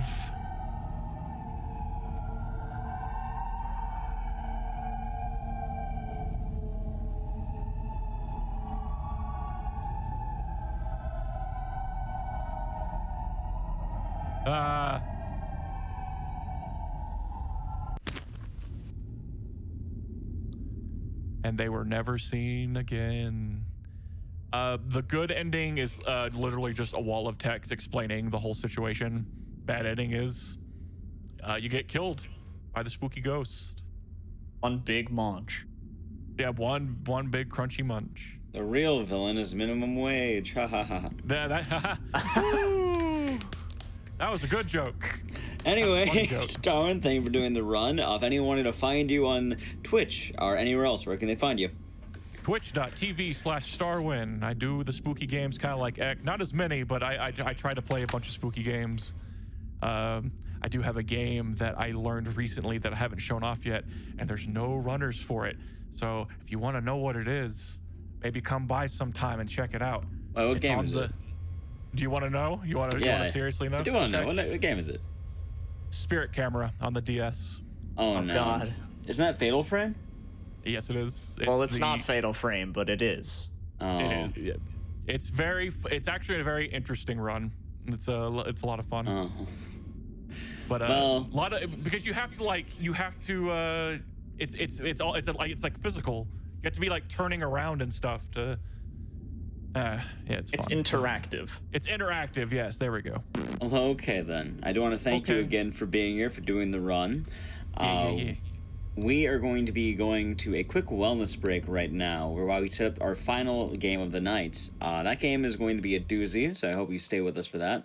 But before we do go to that break, as a reminder, we do have a new YouTube channel for GDQ. You can find it at GDQ Sum of Best, and this highlights all of the, let's say, hype moments and various enjoyable moments of different GDQ Hotfix shows. So if you'd like to check it out, you can find it there. And as well, we are going to be right back very quick. So make sure you stand up, touch your toes, do what you need. We'll be right back.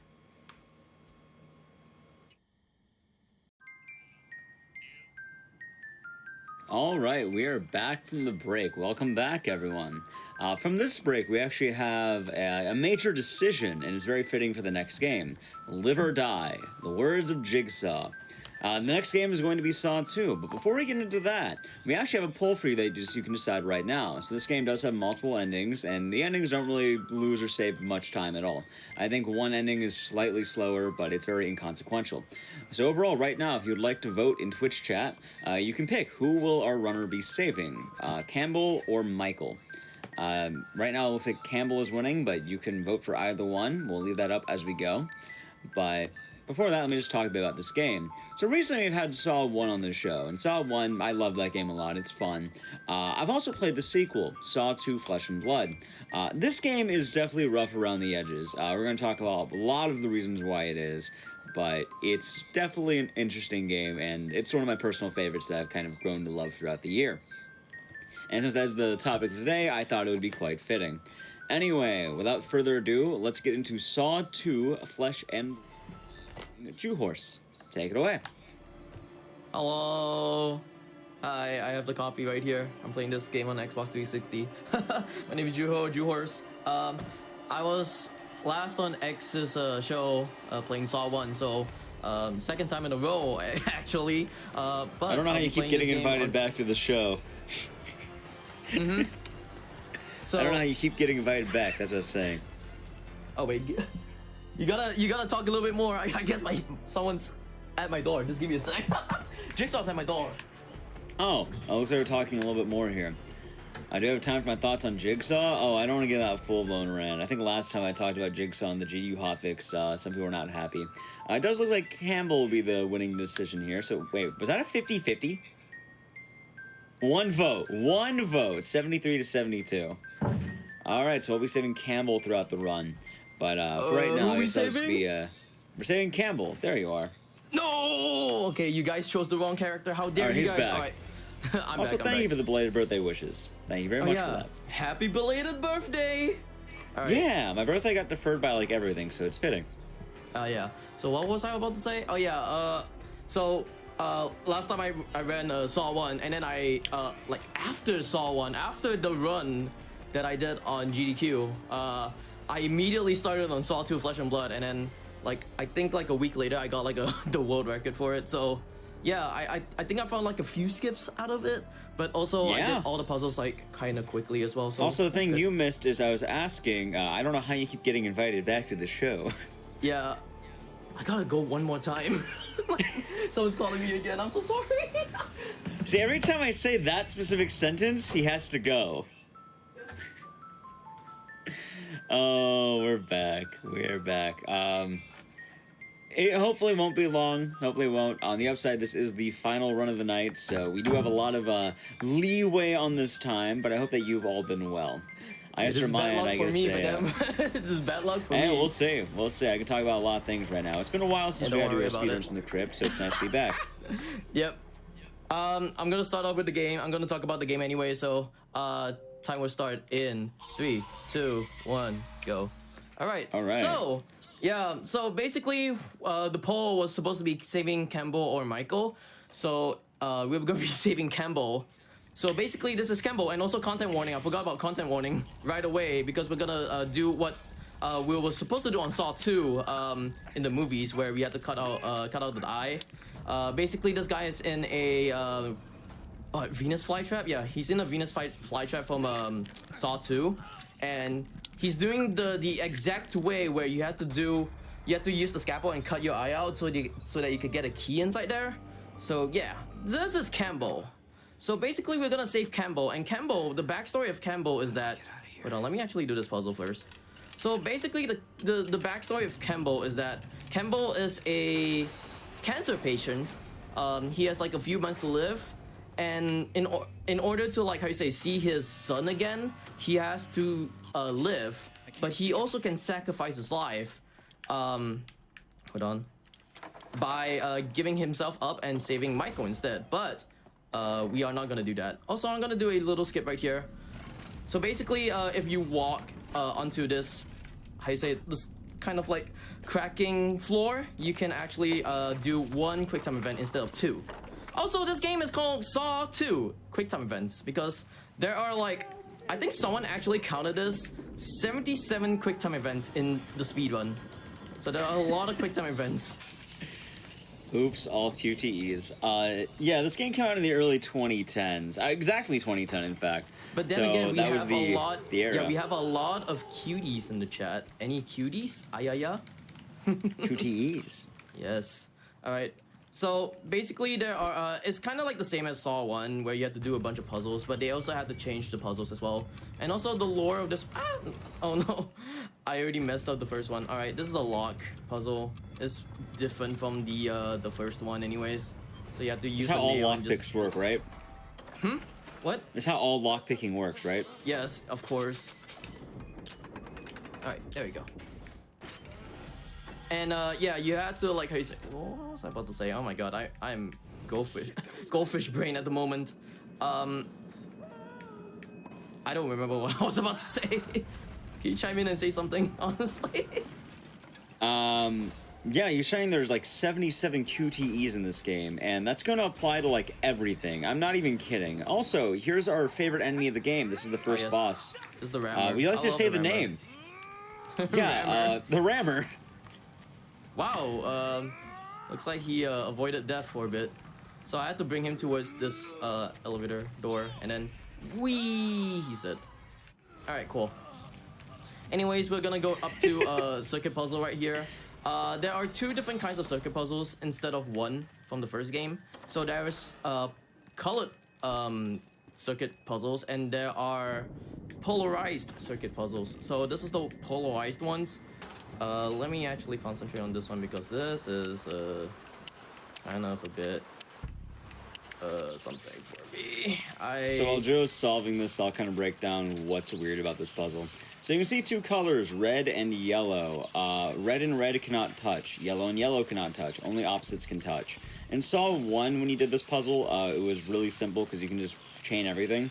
However, this one, it will deny chains, which is heavily annoying, and it's a bit of a pain to get really quickly done. Yeah. So I had to connect the red and yellow and the yellow to red, but not the red and yellow. It's kind of horrendous. But That's pretty much how you can describe this game. Yeah. This game is just, I don't know. I told people, hey, if you ever play Saw 2 Flesh and Blood, please don't play it. But I'm that guy who would be like, oh, I'll sacrifice myself to play this game for you guys. That's all. I got you into this game. Yeah. I bought an Xbox 360 for this game. I bought the copy of this game for. Your efforts have not gone unnoticed. I'll say that much. Thank you. But yeah, we're gonna save Campbell. Basically, in order to save Campbell, you have to go through this plank, and then you are gonna be in a glass door, and then yeah, you kind of save Campbell. But it actually affects the ending as well because you have to choose between two characters. You either choose Campbell or you choose Michael, which is coming up later. And I'll talk about Michael like later on. But basically, like, because we get to save Campbell, so yeah, I have to go through this this plank. Normally, we don't really save Campbell at all because Campbell is basically how you say, he only has like a few months to live. But he's not sacrificing himself. He's really selfish right now.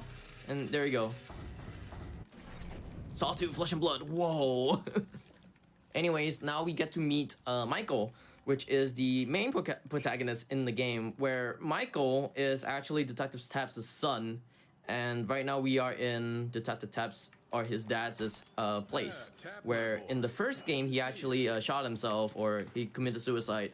So we get to see like a bunch of these characters like Henry, Jennings, and Joseph.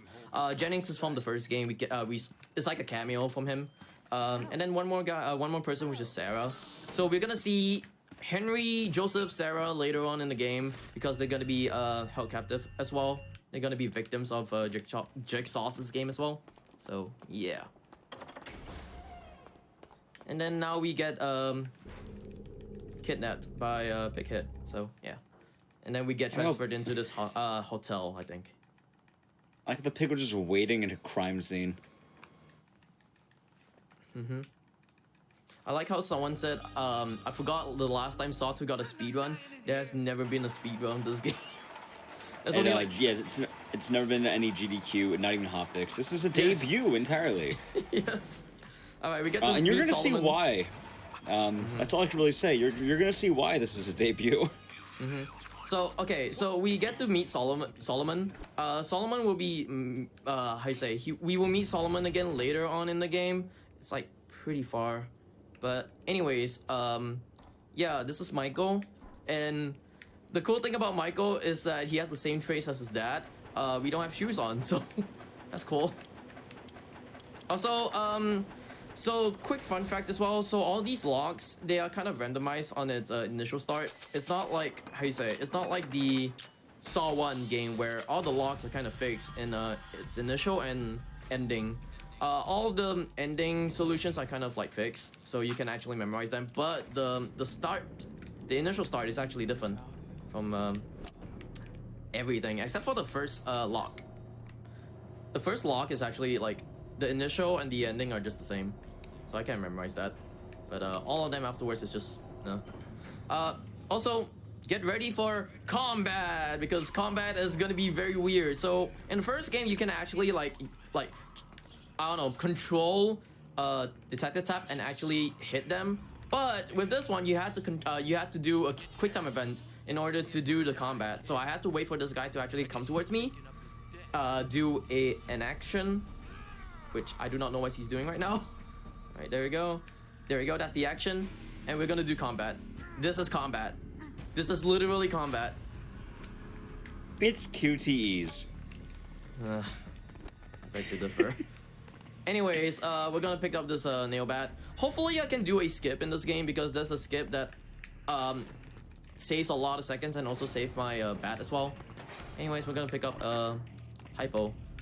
So initially, because I took like a first hypo and then I took another hypo, it's gonna be used for like one of the puzzles that we can skip. It's gonna be good. All right, we're gonna meet this guy. This guy is strapped into a chair.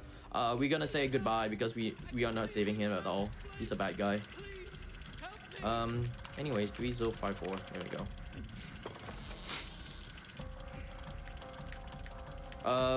Yeah, we are not gonna save this guy because we're gonna watch him explode. So. Happy birthday! I'm sorry. Alright, cool. So yeah, he's dead. I don't remember what he did wrong, but yeah, we just sacrificed his life. Anyways, we're gonna try to do a skip right here. Hopefully this guy actually runs towards me. Yeah, we did the skip. Alright, I'm gonna walk right here. There you go. And yeah, there you go. So basically, if you pass this guy, you can actually save this bat for the next enemy. It saves a lot of seconds as well. If you don't, if you don't pass this guy, you have to do like a quick time event, combat, quick time event, and yeah, you have to fight him. But it's a good thing that we actually pass him. Okay, what is this puzzle?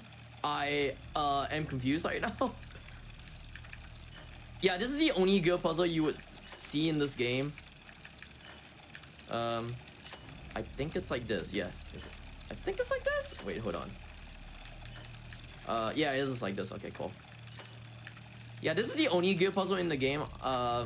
It's not like Saw 1 where we had to do like a bunch of gear puzzles and we get a key out of it. So, oh my god, I didn't even get the key. Sometimes I get to hear the key and it's like, sometimes you get to see the key and it's like, oh, nope. Not happening. There you go. Got the key.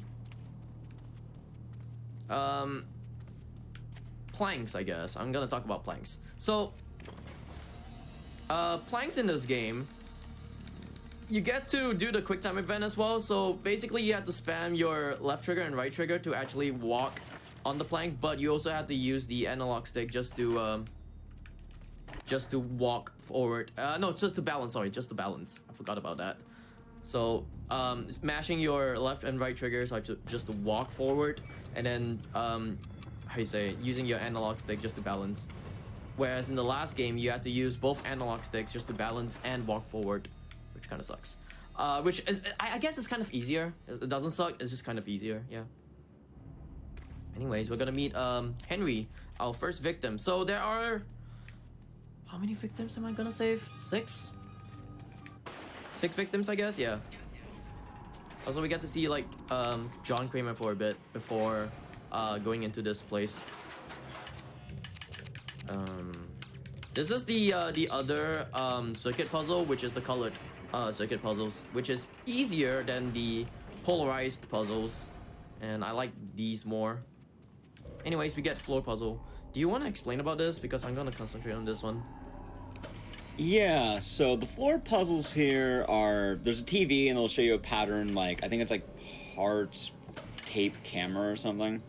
Or heart tape, and it's always going to be that order, and you always have to go in that order. Each one's going to be a set order, so if you know it, you're good. If you step on the wrong one, you get electrocuted. Oh, here's a fun skip. You can walk through the wall. If you're wondering, Tap's made out of, what's that word, where you can, like, permeate through? Soluble. He's not, yeah, that's it. It's actually a soluble wall. That's a science term. We actually got to get one of those out here. Alright, we're gonna use the bat. We're gonna use the nail bat and defeat the enemy. He's dead. I think my favorite part of the combat, by the way, is that every single time you hit someone with a weapon, it shatters. It doesn't matter what weapon it is. An axe, it'll shatter. A bat, it'll shatter. Yeah, it kind of sucks. It's a funny, one-time though. usage and that's it. Anyways, yeah. Get to almost be stabbed by this thing, this device. And then we're gonna pick up one more item, which is a pipe right here, and then we're gonna bust through the wall. Alright, cool. Quick time event. It's always a quick time event in this one. Alright, there's another floor puzzle you can explain a little bit more, I guess. Because I usually am quiet over these floor puzzles. So, yeah. Oh, you want to explain a little bit more about the game as well, or the story? Yeah, so the story of this game is dumb. It's really, really dumb. I love it, though. This is a sequel to Saw 1. At the end of Saw 1, the good ending is canon, it's not the bad ending. The good ending, Tap saves everyone in Jigsaw's asylum, but overcome to the grief, he ends up killing himself. So you're playing as his son, and you are inexplicably kidnapped. We're going to find out more as we progress through the story, but just understand that this story is really dumb. If you're wondering, why is it dumb? Well, the MacGuffin that causes Tap to kill himself is pomegranate juice, and I'm not kidding. Yeah, that's really all I got. The actual catalyst of this game is pomegranate juice. Really? Wait, what? Yeah, I'm not kidding. Also, someone said I did Dead Rising 2. Yeah, I did that on Railcoon's Hotfix show. I'm also the showrunner of this show, so if you wonder why you hear my voice a lot, that would be why. Mm-hmm. But with, oh, go ahead. Oh, I was about to say we're gonna use this axe for this chain, and then look how he uses the axe. I don't know why. Anyways, you can continue on. Also, yes, this is Tap's son. You can tell by how absolutely shredded he is. Although he didn't inherit Tap's fighting abilities, because while Tap can just box guys to death and punch their neck repeatedly, Tap's son can do great leaps, but he can't really fight. He has forced into QTEs. But yeah, Palm. I'll use the spoilers ahead right now for this. So you play as a journalist. Tap's son wanted to be a journalist, and in order to get his scoop, he ends up stealing his dad's files on the kind of dirty policing on Jigsaw. So, kind of going more into that, to distract Detective Tap, he says, "Hey, Dad, Can you buy me some pomegranate juice? And then Tap actually says, pomegranate juice? What is that? Oh my god, that's amazing! And then he immediately ran down to the drugstore to buy it. I'm not kidding. There's a note in the game that says this exact thing. I guess. And because of that, he comes overcome with grief because he gets fired and he ends up killing himself. Okay, cool. Yeah, I guess I Yep, missed that's that note, the plot. honestly.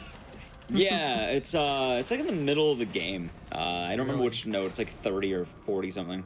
Yeah, there's a lot of notes in this game. Anyways, we're gonna use our fist to actually punch this guy. Here comes the greatest. Whoa, wait. Is that? Oh no, I thought it was like it was done. All right, bam. All right, cool. Killed this guy. I thought I killed him like. Also, you may once. notice Like, something what? here. Jewel normally wants to be attacking with various weapons, Yeah. You can see the crutches here. There's 3 types of fighting. A melee fighting, which is hand-to-hand, which Joe just did.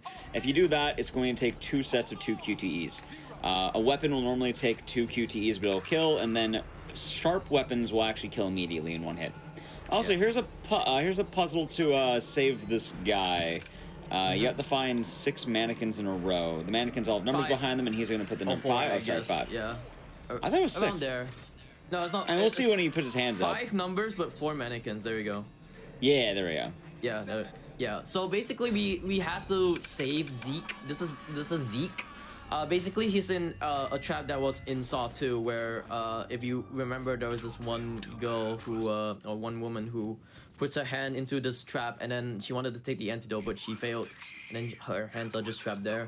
Basically, it's the same as what Zeke is, but later on we will see Zeke with knife hands. Basically, Zeke. The reason why Zeke is in that trap is because he is. We're gonna say he is a very bad guy who did stuff with kids. But I'm You not can gonna say he's a talk pedophile. You don't have to go into There the we depth. go. If Yeah, he's- yeah. There we go. Jigsaw chopped off his hand. Oh, by the way, you save him. He's like, "Don't worry about that guy. He was a pedophile." Chop off his hands, and then you're like, "Okay, let's move on." Yeah, that's it. But the dumb thing is that he's a boss fight later, and they give him knife yes, hands. of course, yes. Why would you give him knife hands? That's awful. All right, we're gonna save Henry because Henry's right here. Hello, Henry.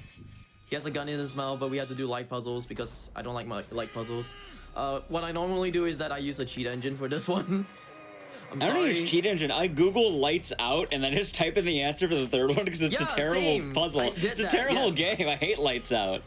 I If did you that. guys don't know, so the lights let's out do is a this. puzzle game where you have lights, and you have to get them all off. The grid turns into a 3x3, so 9 solutions, and it can get really difficult because whenever you turn Oh, wait, one what? off, the Uh-oh. other two will swap. So what runners will tend to do is they will try to they'll go to like an engine that solves the puzzle for you because this puzzle sucks. Nobody likes it. Yeah, it's better that way. Yeah. As well, you're capped on the amount of guesses you can take. So if you get too many wrong, that guy will die. All right, we're gonna put on a vest right here. So basically, this vest is a shotgun vest, and I think the way on how this shotgun vest works is that the closer you are to, actually no, the longer you are in a specific area that has like a machine that could trigger this vest, yeah, you die. Which is that thing right there. You can see it. So we have to shut this off, and then it turns off the machine right there. That's cool. All right, so we're gonna press this button, and then cool. We're not gonna press this button because this button is bad. Anyways, we are in what do I call this? The laundry room. This is laundry room. We're gonna take one more health hypo because we need this. So this health hypo is gonna be used after this area right here because we're gonna pass through steam, and it's actually faster to pass through steam than to avoid the steam. All right. Also, I see a lot of people mention they enjoy Lights Out. Lights Out isn't the problem because some of the puzzles in the game are you can just keep doing Lights Out. The problem is that Lights Out is determined on the amount of turns you have. So you only get so many turns to solve it, and you can't really play around with it. So if you get it wrong immediately, you ruin the whole puzzle because the guy will die with a bullet to his brain. Yep. Nice. Boom. Cool. All right, we're gonna test gear that we got from the the whatever it is, washing machine. Yeah, and then we're gonna pass through this thing just to get the key. And the key is covered with steam. We have to do the quick time event for this one. I can actually do the quick time event. Thank you. All right. Hopefully I don't soft lock here because I actually did soft lock here like a while ago. It kind of sucked. All right. I'm gonna skip the first one and then I'm gonna skip the second one as well. So if I skip the if I do the oh no, whatever. If I miss the quick time event, I can actually skip the steam easier and faster. But I also have to use the health hypo.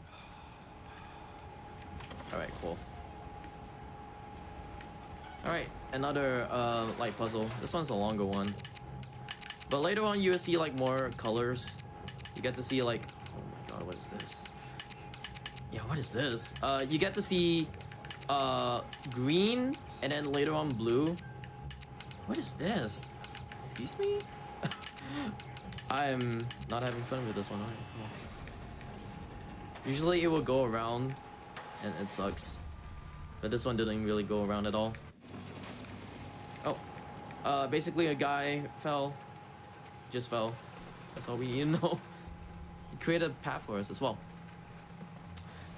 So, the next victim we are actually about to save is actually Sarah, which is the dad's next door neighbor. So, the lore of Sarah is that she is a druggie, and she would do anything for drugs. I'm not joking. She would do anything for drugs. And we had to save her because, yeah. So we get to see a gory mess right here. God, I love this gory mess. I don't know why. Alright, I'm gonna go onto this number 7 right here. Jigsaw box happen and get a key from it. So basically, there is a puzzle towards this one. So if you look at the question marks, it's 2 and 5, or like there's like a sequence of numbers, and then you have to find out what the question marks are. So basically, there are 2 and 5, and then you just add both question marks together to give you 7. So you get 7. Also, there's Molly Man in this game as well. So look at this guy. Bye, guy. So that's the Molly Man. Also, we're gonna do a skip right here. So I kind of like was messing around and seeing whether I could actually do any skips to this game. So basically, we are gonna bypass this puzzle. Basically, what you have to do is just to look at the TVs and actually, okay, cool. Look at the TVs and how you say bypass them. But I'm gonna heal up for a bit, then just gonna pass by like this. Cool. He's skating. I like him skating. Oh god, I hate this one. There we go. So if you have like 2 health hypos, it's actually easier that way because with 2 health hypos, you can actually pass through the floor puzzle. It's not the same as the big floor puzzle. So basically, this one you have to just look at the TV and figure out like what's the sequence, and then just pass through it without harm. But if you harm yourself, it's actually faster. So yeah. Anyways, we're gonna push this pump.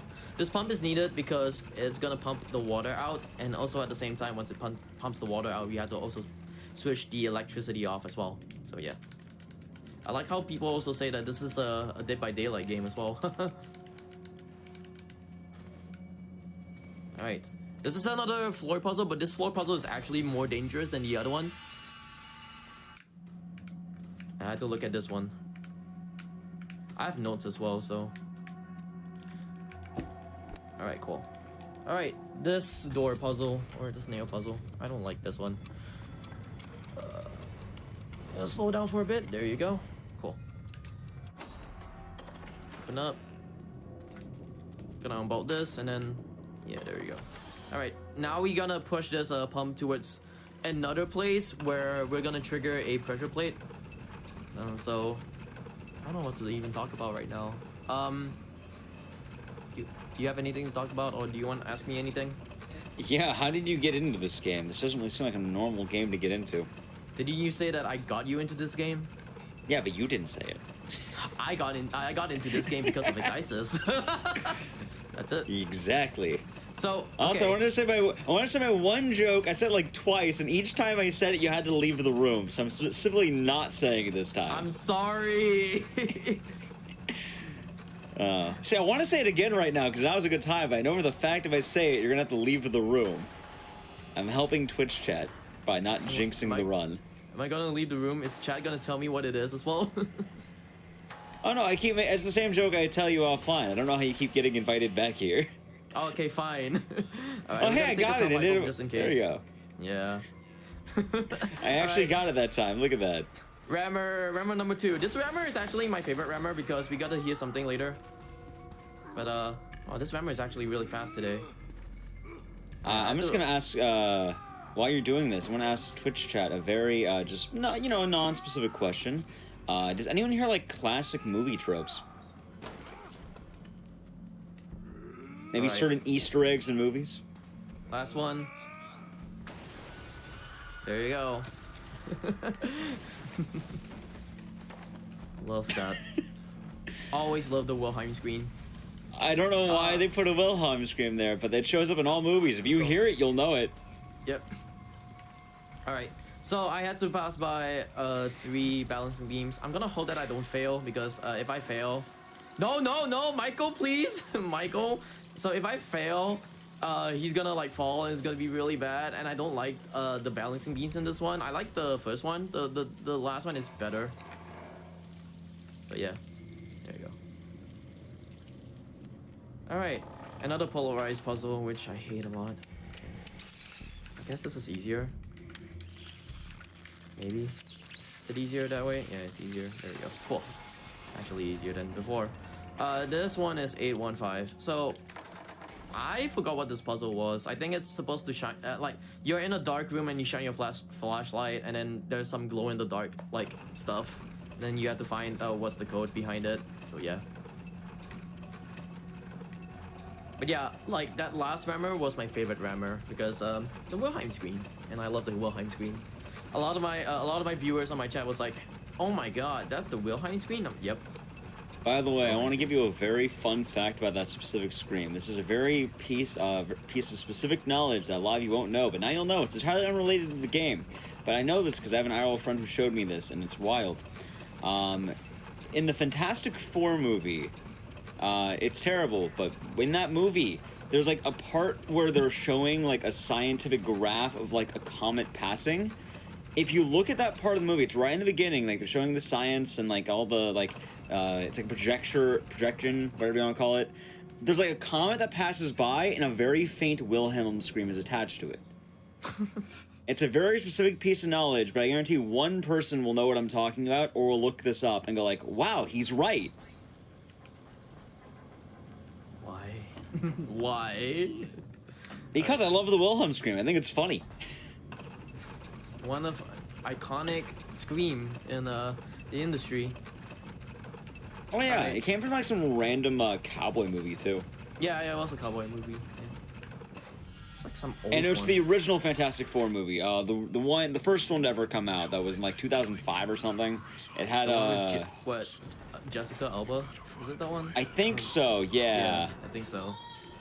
It wasn't the remake with did it have Michael B. Jordan in the remake? It was the one with like Chris Evans or something. I don't remember. I honestly don't remember. Also, I don't remember who it was, but yeah, we get a little conversation between Michael and Sarah, and she's like, "Get me out of here!" And, shut up! I'm trying.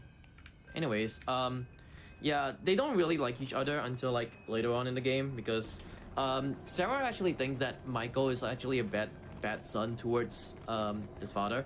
I think the father's name is. I heard the father's name is like David Tapp. The last time when I say Tapp's his name, I call him Lawrence Tapp. I don't know why. I was thinking about like I think it was like Lawrence Gordon or something like that. But I think from what I've from what my viewers told me, is actually David Tapp. So I'm just gonna say it's David Tapp then. So we get a little conversation between David and Joseph. Henry and Joseph. Sorry. Basically the conversation between oh god, is another one of these. I need to concentrate on this one, but I can talk about it a little bit.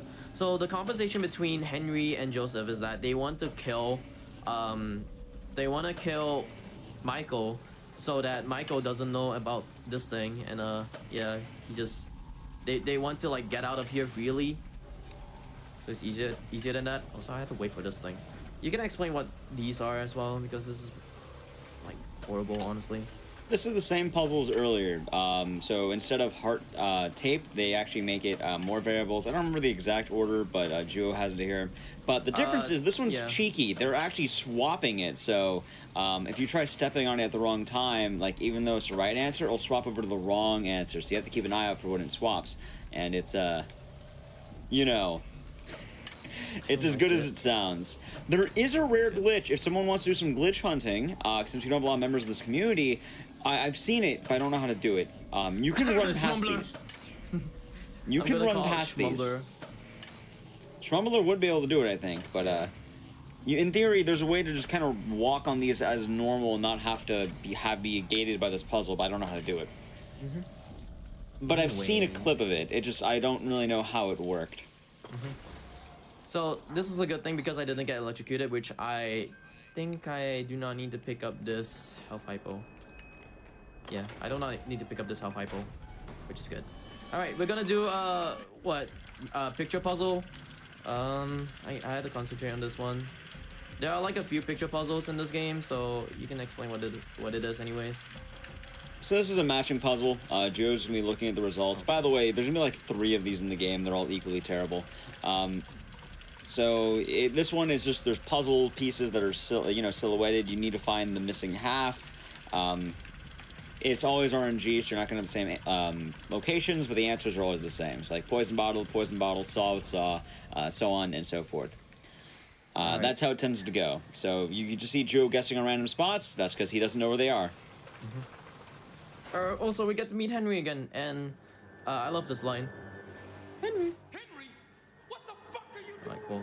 We gotta do a quick time event, and then we gotta avoid the gunshots, but we're gonna run from it because it's actually faster that way. So I need to heal up like this. There we go. So basically, if you run through it, it's actually faster and it's good. Also, I need to look at this puzzle. What is this puzzle? This is I'm messing up my my cheat engine. There we go. There we go. Alright, I'm gonna run a little bit like this. Hopefully it works. If it doesn't work, then sure. Alright, cool. There you go. So in these cutscenes, you can actually like run. It's the same concept as how Saw 1 is like, because it's made in the Unreal Engine, I guess. I mean, some Unreal Engines they let you move during the cutscenes. I know one Unreal Engine game that actually does that. Anyways, we're gonna save Sarah, and the way how Sarah's puzzle works is that you have to connect pipes, but it's gonna be really difficult for the last one, so I'm gonna concentrate on the last one. But yeah, there are these like rotating pipes that you need to connect, and hopefully I can actually do that. So like do this, like that, pass through one of them. The second one is the hard one. I mean the last one, sorry. The last one is the hard one, sorry. Did I not get it? How about now? Okay, it's this one then.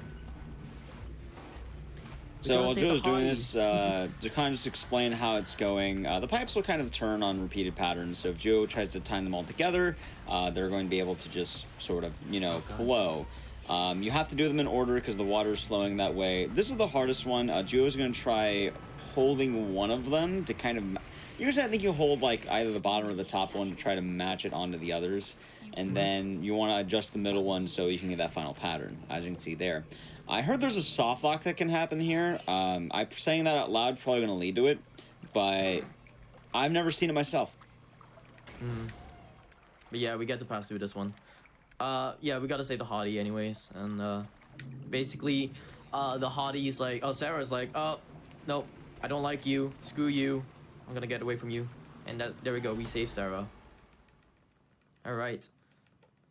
Oh, kind of a sad thing about this one, like spoilers, everyone actually dies except for, everyone dies except for the person who actually survives for the last like trap.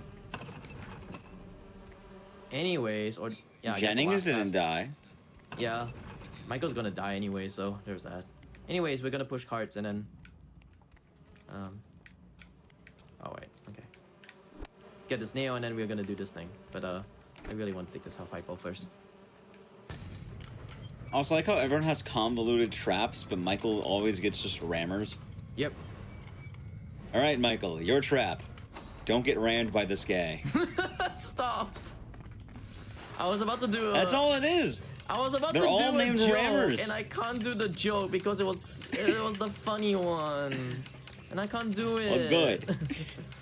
What is this? I mean, one? the name Rammer lasted itself. I love the name. That's the canon name, by the way. Oh, like wait. it says, defeat the Rammer. There we go.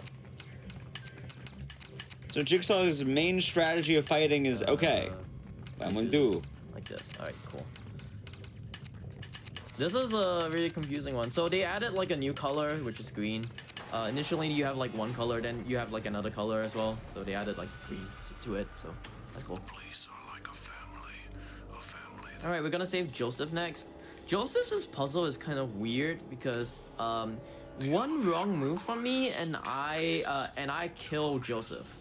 That's all I'm gonna say. One wrong move and I kill Joseph. So I'm gonna hope that I don't kill Joseph. Anyways, we are gonna go into this this place right here and actually do a what do you say? We're gonna save a mini victim, I guess. The person is actually called Anton, and Anton over here he's a from what I've been told, he's a guy who actually splashed acid onto people or something like that. I don't know. But we have to save him because he has the key, and if we don't save him, it's actually slower. Not joking. Alright, there's a no soft locks, which is good. Sometimes I could get soft lock in this part where the gates actually close here, which kind of sucks. Alright, cool. I've been hitting all of these quick time events. That's pretty good. Also, while you're hitting these, I want to answer a few questions really quick. One, yes, people speedrun this. 2/3 of the whole Saw 2 community is right now in this run. Me and Juo are 2 of the 3 runners. The other runner apparently has not touched the game in years. Shoutouts to I think Airshock. Yeah, Airshock. Yeah. As well, you can't make a Saw 4 video game where you win by doing nothing, because that's Saw 1. There's already a puzzle like that. It's called Patience.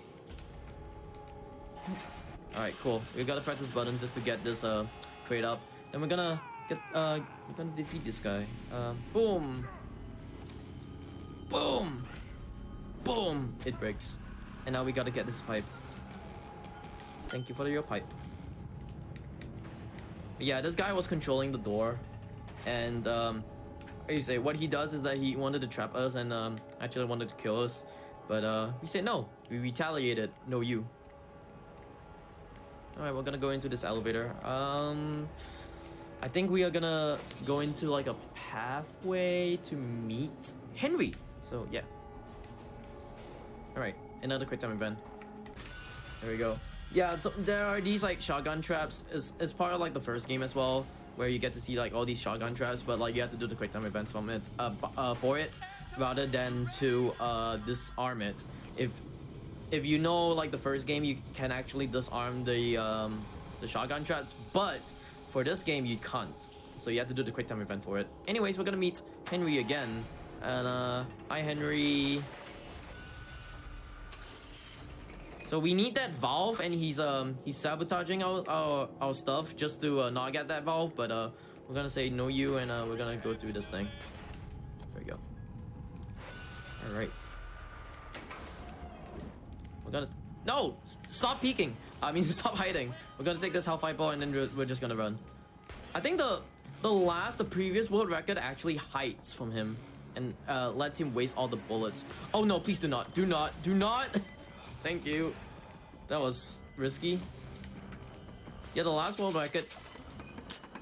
There we go. The last world record, he actually hides from all the gunshots, and he'll wait until it's easier to pass through. But if you actually if you're fast enough, you can actually pass through all the gunshots. There's gonna be like 2 people who has the gun anyways. So you got this one, and later on, Joseph. So yeah. Also, I didn't know there was a gun in this game. Do you ever know that there was a gun in this game, by the way? I've never grabbed it or found it. Yeah. I feel like it's not even good. Yeah, it's not even that good at all. It actually soft locks the game. Like, How do really. you soft lock the game with a gun? I don't know. I watched someone actually have the gun and then it soft locks it. That's it. Also, we're gonna do this quick time event. So this quick time event, if you save Anton, it's actually faster. If you like how you say, I don't know how you explain it. So if you there you go. If you splash Anton with the acid, he would get angry and you actually would fight him. But by saving him, he actually gives you the key rather than you have to fight him to actually get the key from him. And, another one of these puzzles, I guess. I love it too, because if you miss the QTE, it's like the smallest bit just touches his shoulder, and he's like, "Oh my god, I'm gonna kill you." Anyways. Damn. So everyone says it's late night. It's not really late night over here. It's what, 1 in the afternoon, I think. Yeah. It's You currently guys 10 know. p.m. here, and GDQ is based on the East Coast, so 1 a.m. for a lot of the people watching. Yep. But yeah, basically I'm from Singapore, so yeah, Singapore speedrunners, I guess. Singapore speedrunners rise up. There we go. Cool. Anyways, this is gonna be something that I'm gonna hope to not die. Basically, I have to push these pumps towards the pressure plates at the end, and hopefully to not hit those the dynamites. There we go. Push. All right, cool. There you go. So you have to push 2 pumps towards the pressure plates. We go 1 more right here, and yeah. Hopefully I don't hit this one. I'm gonna wait for it to pass by. There we go. Cool. Also, I do want to give a special shout out myself really quick, not only to Juo, but Okay, cool. I do enjoy, and I'm very proud of the Singaporean speedrunning community. I know they had they had one event a while back, and they're a lot of hardworking runners, so I'm happy to hear about Did them. I die? Did you? From that. I ran backwards, and this is the first time I died from that. Well, I mean, it truly is the deadliest trap. Let me tell you, what if Jigsaw took a pipe bomb and tied it to a chain? It's the most cunning trap you could have. Impossible to Dang beat. it. Just take a pipe bomb and tie it to a chain. I can't believe it. I mean, Juo fell for it. So This is why we have estimates. So what I was doing was that I was running backwards, so that I could actually be faster. It's actually faster to run backwards while the cutscene actually rolls. Somehow I hit the dynamite, and that's the first time I've ever done that. This is literally the first time I've ever done that. Would you say? I see it in chat already, but would you say the name of Kung Fu show? This has never happened before. Yay! All right, there you go. That's better. So yeah, I had to run backwards I and think it's we have a faster that way. command for that. I think we do. I don't remember what the command is It's though. actually, it's actually MBS? better. Yeah. I Let's don't see. remember what the command is. I'm gonna check. But yeah, we had to go through this gas room. So basically, this gas No, room that's is our really proceed. toxic. Nice. Basically, this gas room is very, very toxic. You have to pass through this gas room in order to, like, how you say, go through the other part. There's no switches over this gas room to turn off. But there are safe rooms, so that's one of the safe rooms right there. But I'm gonna bypass the safe room because I have a health hypo with me. So I'm gonna use that health hypo at the plank. So hopefully I can use it. There you go. And pass. Please do not fall. Thank you. So I'm gonna give like maybe 5 subs towards the community as well, because I did mention saying that if I die, I'll give subs for sure to the GDQ You did. community That is because- true. You did. Yeah. Because this game, you can actually die from like a lot of stuff, like quick time events, that weird thing that I just did, and also yeah. I'm gonna pick up this health hypo just in case because I think I'm low in health hypo. No, I'm not. I'm not actually low in health hypos actually. Right, cool. But yeah, at the same time, basically, wait, what was I about to say? I don't remember what I was about to say. honestly. Whatever. I'm just gonna skip that one. What? Really? I hate these circuit puzzles, but they are the easy ones. Oh my god, it's the other way around. I think, yeah, that's what it is. It's the other way around, like that. Do this. There we go. Some of these puzzles are kind of like weird looking. Like it can go with like one way, but it can't go the other way because there are two circuits that you have to like go through, I guess. We're gonna defeat this guy, and then we're gonna take something out of him because we need something out of him. We're gonna take a nail. Give me this bat. I need this bat. Thank you very much, and I hope to get this nail. Thank you. So this nail is gonna be very useful as well. We need the nail solely because we are gonna use that to our advantage, and use like another nail is better. Because in the game, you kind of had to like search for like you had to search in like places just to get nails, like lockers, toilet bowls and stuff like that. But you can try to get a nail from like enemies as well, so that is easier and better. Also, here's another rammer because this rammer is really cool. All right, I have to press this button again. Hello, rammer. I am tempted to do the song that I was supposed to do for the rammer, but I can't do that. Yes. All right, so we gotta trap this rammer. This rammer is trapped, and yeah, we get to bypass him. That's the whole puzzle. Also, I imagine someone was probably joking when we said, like, I don't know, 40 minutes ago that every boss in the game is a rammer. No, they're all actually just rammers. For some reason, they thought this boss fight was so good, they reuse it every single time. Mm-hmm. I don't know there's actually a single boss that's not a rammer, in fact. Mm-hmm. Oh yeah, I was about to say, like, if you actually open up the gate again, or like if you open up the gate again, you will see him disappear, but you also can do like a mini puzzle, which is to find like the Billy dolls, if I'm not mistaken. Yeah, the Billy puppet dolls. It's included in the 100% speedrun, but I'm not gonna do that. I intend to do that soon, but I don't know. You have to collect like what 50 notes? 50 notes, 20 audio tapes, and a few Billy dolls, I think. But Like anyways, 10 we are Billy gonna, dolls. no, 7, right? 7 or 7? 6. I thought it was remember. 10. It's not That's 10. a lot. I don't think it's a Well, lot. I mean, It's that little. Anyways, this is an auto scroller. Basically, you need to transport this dynamite box thingamajig in towards the other side, and it's an auto scroller, so you have to wait it out until you get a little piece in there, which is a lever, and we are gonna use that lever to go into an elevator just to save Joseph.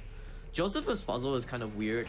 Like I said, if I make one wrong move, and if I make one wrong move, I might die, but I'm gonna hope to not do that, because in the past I kind of like rushed it, and he died from it, so I'm just gonna hope to not do that. Anyways, yeah, we're still gonna wait for this this contraption to actually come towards us.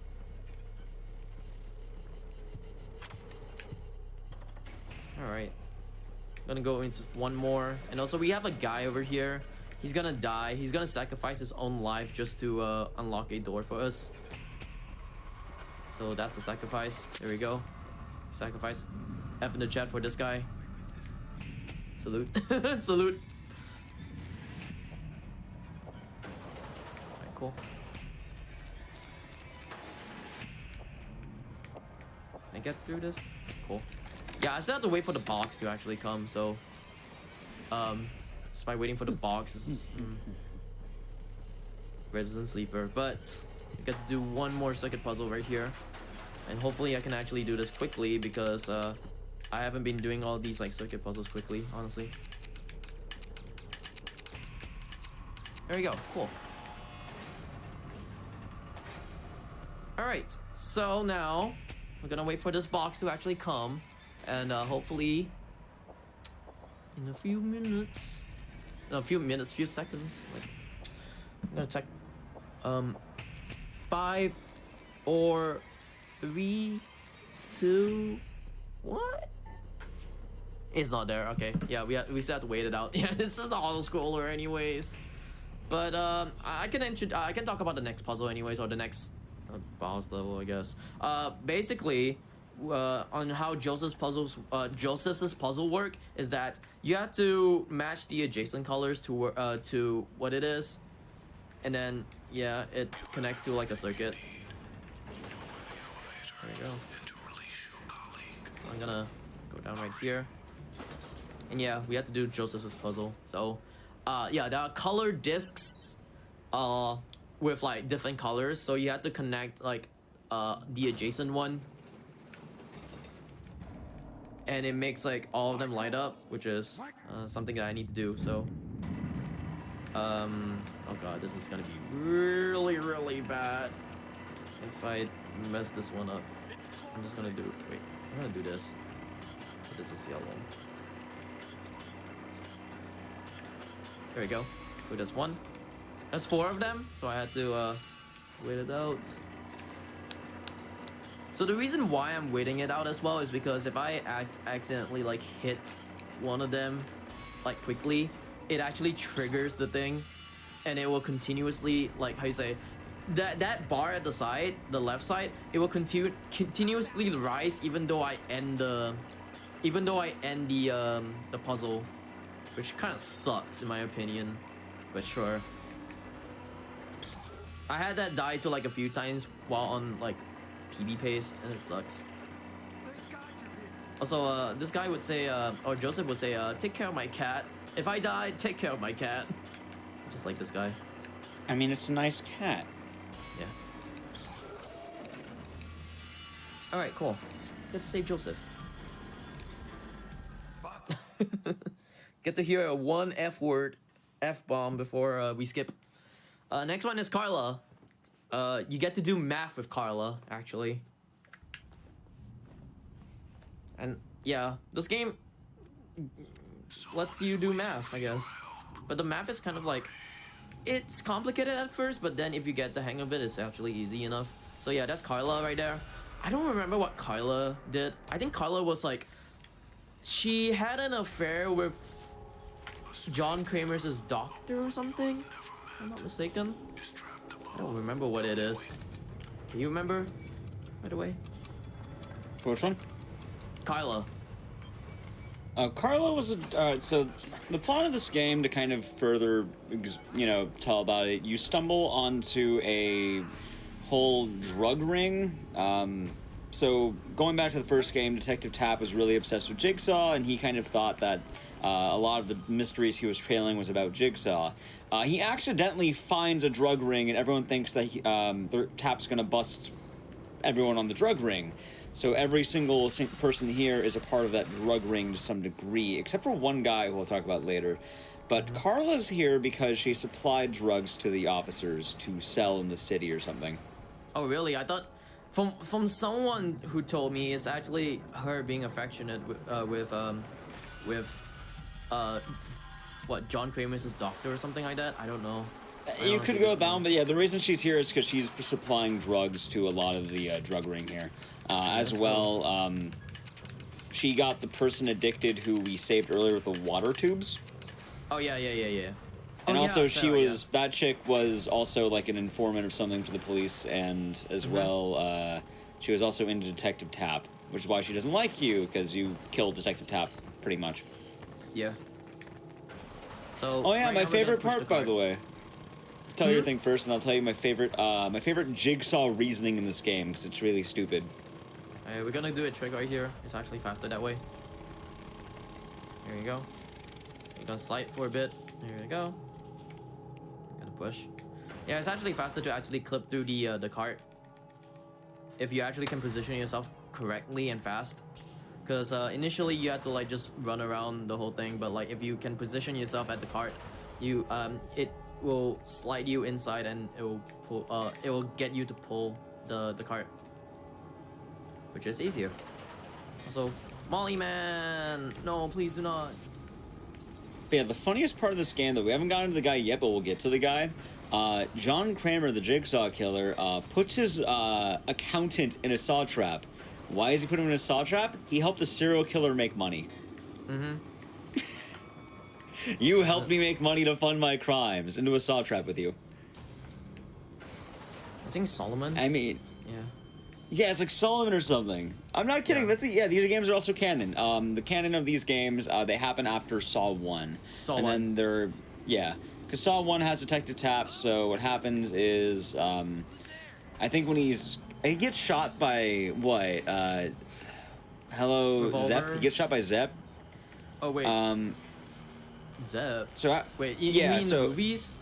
Yeah, so in the movie he gets shot by Zep, so what happens is Detective Tap that's gets true, yeah. patched up by Jigsaw, and he's then put into Saw 1, the game. Saw 2, the game, is the direct following after that and focuses mainly on Tap scenario. Yep. That's the lore. We'll have to see. We'll have to see about that one right there. I really like the Saw series, by the way. I recently rewatched almost all the movies. I haven't seen Jigsaw or Spiral yet, but I've seen Saws 1 to 7. The hope to lore not is spoil really him. fun and really dumb, and I love them. I love the Saw movies as well, so. Oh yeah, That's that's why why I I'm want to get into playing these this games. Like I got into these games because I just love the movies. I didn't know like people like like someone mentioned. I think like I guess Journo played these games. I didn't know that. I love these games. I think they're fun. I knew about it since like 2013. That's all I could say. And yeah, it's like 8 years later I'm playing it.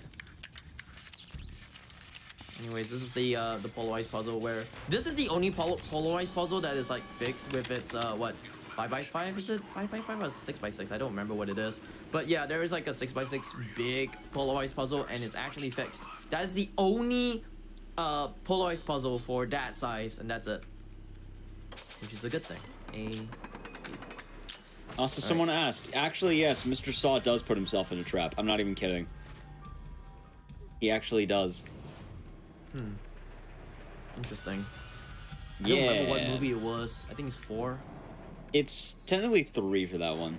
Oh yeah, 3. Alright.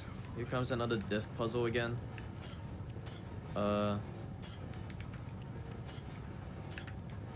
This? Wait, there we go. Cool. Also, yes, I'm aware the Saw movies aren't the best quality. I love them because they're fun. I like fun movies like this. I love horror. The only reason Obviously, why I I like love- horror. I like the Yeah. genre. The only reason why I love the Saw movies was because like I love the traps and I love the gore. When I was young, I was like, yo, they look cool. I love the traps. I love the characters as well. I did mention like in the last Speedruns from the Crypt when I was speedrunning Saw 1.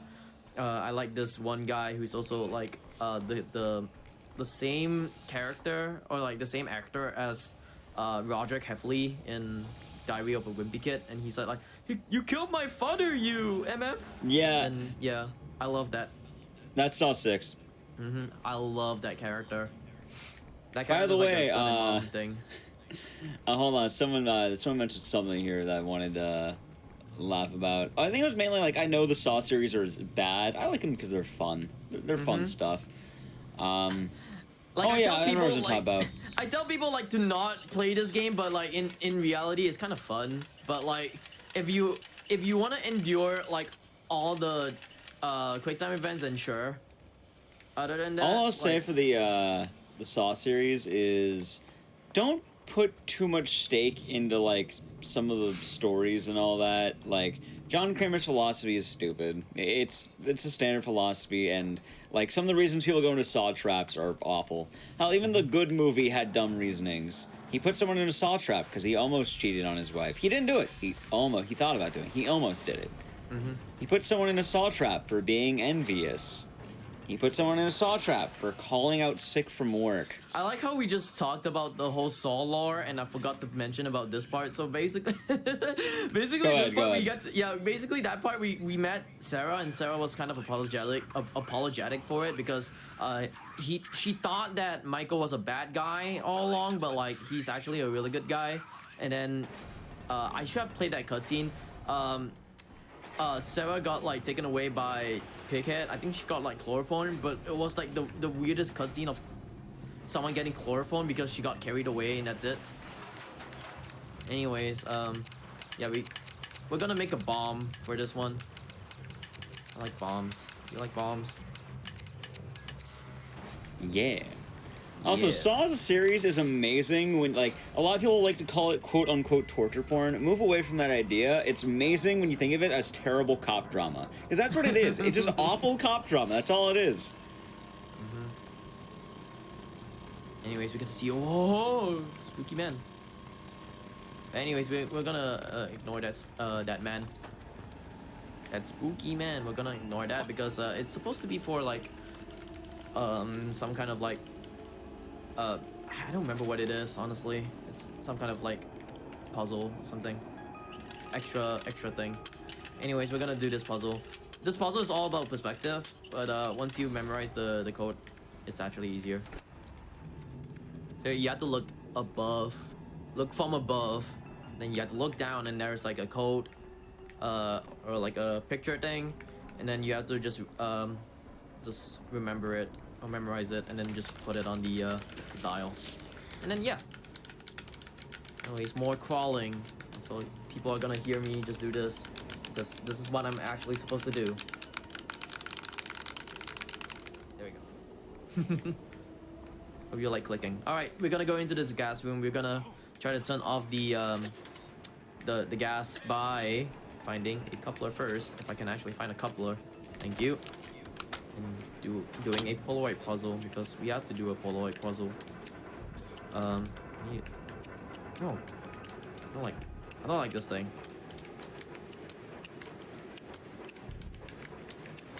There you go. Cool.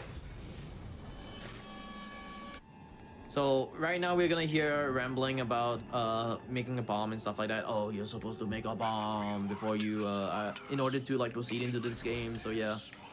So yeah. This is the device that we're gonna make the bomb. It's basically the same as Saw 1 when you try to save Amanda, but it's a kind of a different kind of chemical mixer. So yeah. I don't know how to explain it. Basically, like the dials are kind of different from the last one, I think. And you can move the dials other than like the last one. The last one you have to find the color and then the dials like move by itself. But this one, the color is given to it to you, and you have to move the dials. So it's like the reverse of Amanda's trap. All right, this is the last lights out puzzle. So I have to do this, solve. Wow, it's a long one. Is it like this? There we go, cool. Anyways, we're gonna jump down. And then we're gonna meet another enemy right here. Hello. Boom. Alright, I'm gonna hope that he doesn't like, please don't do this to me, man. No, okay, cool. So he could actually like, when he dies, he could actually have the bat clip into the wall and you can't really take the bat, and it's bad and I don't like it. It cost me a lot of like time loss because you have to use your fists and your fist is actually slower. Anyways, we're gonna mix the chemicals. This is actually it. So yeah, you get the color and then you have to move these dials. So you get another red, which is good. We need to get 2 more blues and then we are good. That's good RNG. Getting yellows are actually really bad RNGs in this game. Need to move this one. Also, yes, these puzzles. Oh, you got yeah, these puzzles are RNG. All right, yeah, I got the yellow one. So yeah, the yellow are bad. I got another yellow, really? Okay, please give me a blue. I want a blue right now. Thank you. So you can actually right now. Yeah, okay. You go. Oh, okay. You can actually not get any yellows and actually bypass this one because in order to make the bomb, you need to have 2 reds and 2 blues. And if you don't get a yellow, it's actually faster. Anyways, yeah. What do you want to say? Oh, what I was gonna say is for people who do enjoy the Saw franchise, a new movie came out recently by James Wan. That's Malignant, and it's actually really good. So for those of you who don't know, it's a solid movie. Made Dead Silence, Insidious, Saw. Nice. Fun. Alright. Rammer time. This is the one that I had to concentrate because I don't like him. He's back. Okay, so this is the cage. So basically in the cage I had to get this rammer to actually go onto these electric fences. So ow, really? And I'm really bad at it. Hopefully I can actually... What? Really? Oh, I missed that one. That kind of sucks. I mean, it's the most effective combat method, Joe, when you think about it. We're not even using the bat at all. Alright. Cage fight. I always like to sing this one song. I can't even sing this one song. That's a big Pepe hands. Alright, cool. Hopefully I can get this last one because I think it's like 5 electric shocks and then it's done. What a perfect God, boss please. fight. Yes. Yeah, he's done. Alright, cool. Alright, there we go. That's the guy. Now I'm gonna take this key. Hopefully I can actually move. I can't move. Dang it. There is an instance where you can actually move in this game, but like I didn't get it, so whatever. But hey, we get to meet someone else as well. Hey, cool. I like how someone asks what's Maligma. God dang it. Oh, Joe. Alright, we get to see Zeke again. Quick time events. I need to concentrate on these quick time events for a bit because that's 5 quick time events. I like how the... Wait, does your audio drop entirely here too, by the way? Yeah, it does drop like entirely. I think it's supposed to play music, but it just like removes all the sound effects and it's really awkward. I think on the PS3 it doesn't do that. If I'm not mistaken, the PS3 doesn't do that. It's only for the Xbox that does that. But yeah, we got to save Carla now because we have the key. And I think Carlos's level is actually long, like pretty long actually. Anyways, math. I think you can explain about this because I need to concentrate on the math. Or I can explain anyways.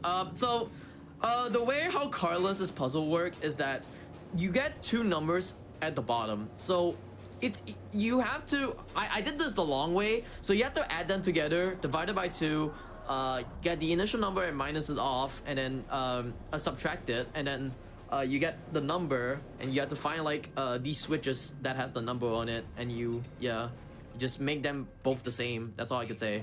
But there's like another method for it, so I'm just gonna hopefully try the other method. 8 4 4.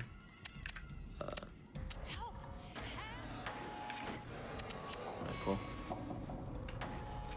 Math in this game, am I right? 10 5.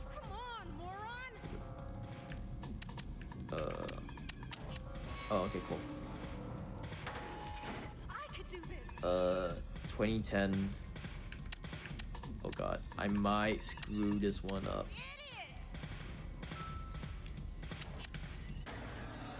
Oh, I might screw this one up. Wait, is it? Alright, cool. Alright, yeah, we get to save Carla. There you go, that's Carla. But yeah, you get to subtract the numbers. You get to subtract both of the numbers and divide it by 2. And then you get like the switches. You have to add the switches together. So there's that. And then we get to save Carla. Because Carla is cool, I guess. But she's not really that cool because she delivers drugs. But yeah, you get to do math in the game. Anyways, we gotta this is the Solomon? I think it's Solomon. Yeah, this is Solomon's chapter. So we only have like 2 more chapters left, if I'm not mistaken. Is there 2 more chapters left? Yeah, there's 2 more chapters left. Solomon, and then the last one will be Michael's trap or test. All right, we get to meet Carla because Carla's right here. Hello, Carla. I need to do this control panel, and then I'm gonna move these crates to make a pathway because I need to go into the other side and do a disc puzzle. They call it disc puzzle, and yeah. We have to activate something. You want to ramble more about Saw? Let's see, which part about Saw can you ramble about? The next puzzle is... I don't even remember which one. The next puzzle is, wait. What do you mean next puzzle? I'm thinking. Well, of next all puzzle the as well. you know, the Saw games based on different chapters. So every chapter is associated with each person you're Oh trying to yeah, save. yeah. Okay, so with Solomon's trap, right? He's actually like hung above fire and stuff like that. So you have to Oh like yeah, avoid that's the the fire. accountant I was talking about. That's the guy, Yeah. Jigsaw's accountant, who is in a Saw trap because he helped make Jigsaw money. Yeah. You know, that's a valid reason. If you help a serial killer make money, you might end up in a Saw in a trap. Saw Yeah. trap. But yeah, yeah. Solomon's puzzle is Solomon's test is that he's hung over fire and you have to save him. You have to do it like twice. One is like a card puzzle, and then the other one is you have to do a revisit from Saw 1. Yeah. I'm surprised that I haven't skipped any of the only death that I got was the one that I didn't get before. I've never gotten that before, and usually when I have all my deaths is on a quick time event. I'm surprised that I've been like passing all my quick time events right now. Anyways, they added a new color, which is blue. So,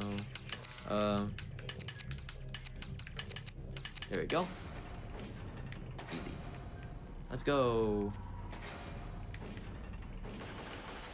We're gonna use this bat for an enemy. So, earlier I said I need this bat, like, really need this bat because if you have your fists, basically you need to do the combat twice, and it's gonna be really bad because yeah, you have to do it twice without a weapon. So with a weapon you actually do it once, and it's actually faster if you actually have like a nail bat or a fire axe. With this kind of a weapon, it's actually easier as well. Yay! That spells out yay. All right. Excuse me. Wait, the guy actually oh. How did he get here? There you go. I need the nail from him. Wow, that I've never seen him fling that far at all. But yeah, I get to get a nail from him. So this nail is gonna be very crucial for the last part of the game, because the last part of the game, hold on. There we go. The last part of the game, you need a nail in order to like proceed in. But if you get the nail like earlier, it's actually just easier than that. But you're supposed to get a nail from like Joseph. Oh, spoilers. Oops. Shouldn't have spoiled it. But yeah, Joseph is like the last guy anyways. I'll talk about Joseph like at the end. Anyways, we got to do another polarized circuit puzzle thing.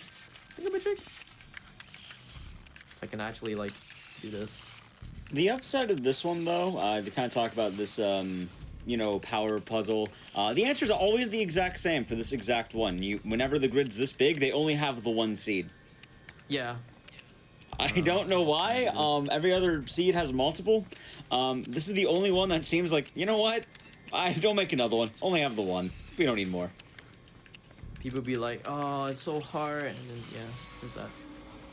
Cool. All right. All right, we're gonna take another nail. We're gonna say hi to this guy.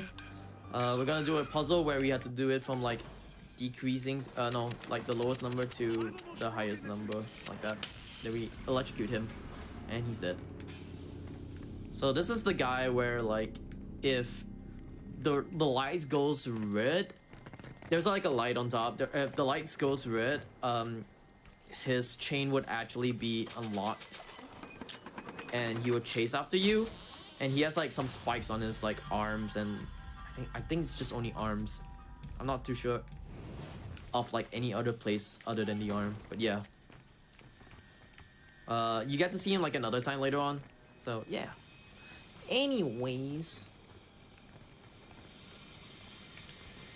this is 5278. I had to look at my notes for this one.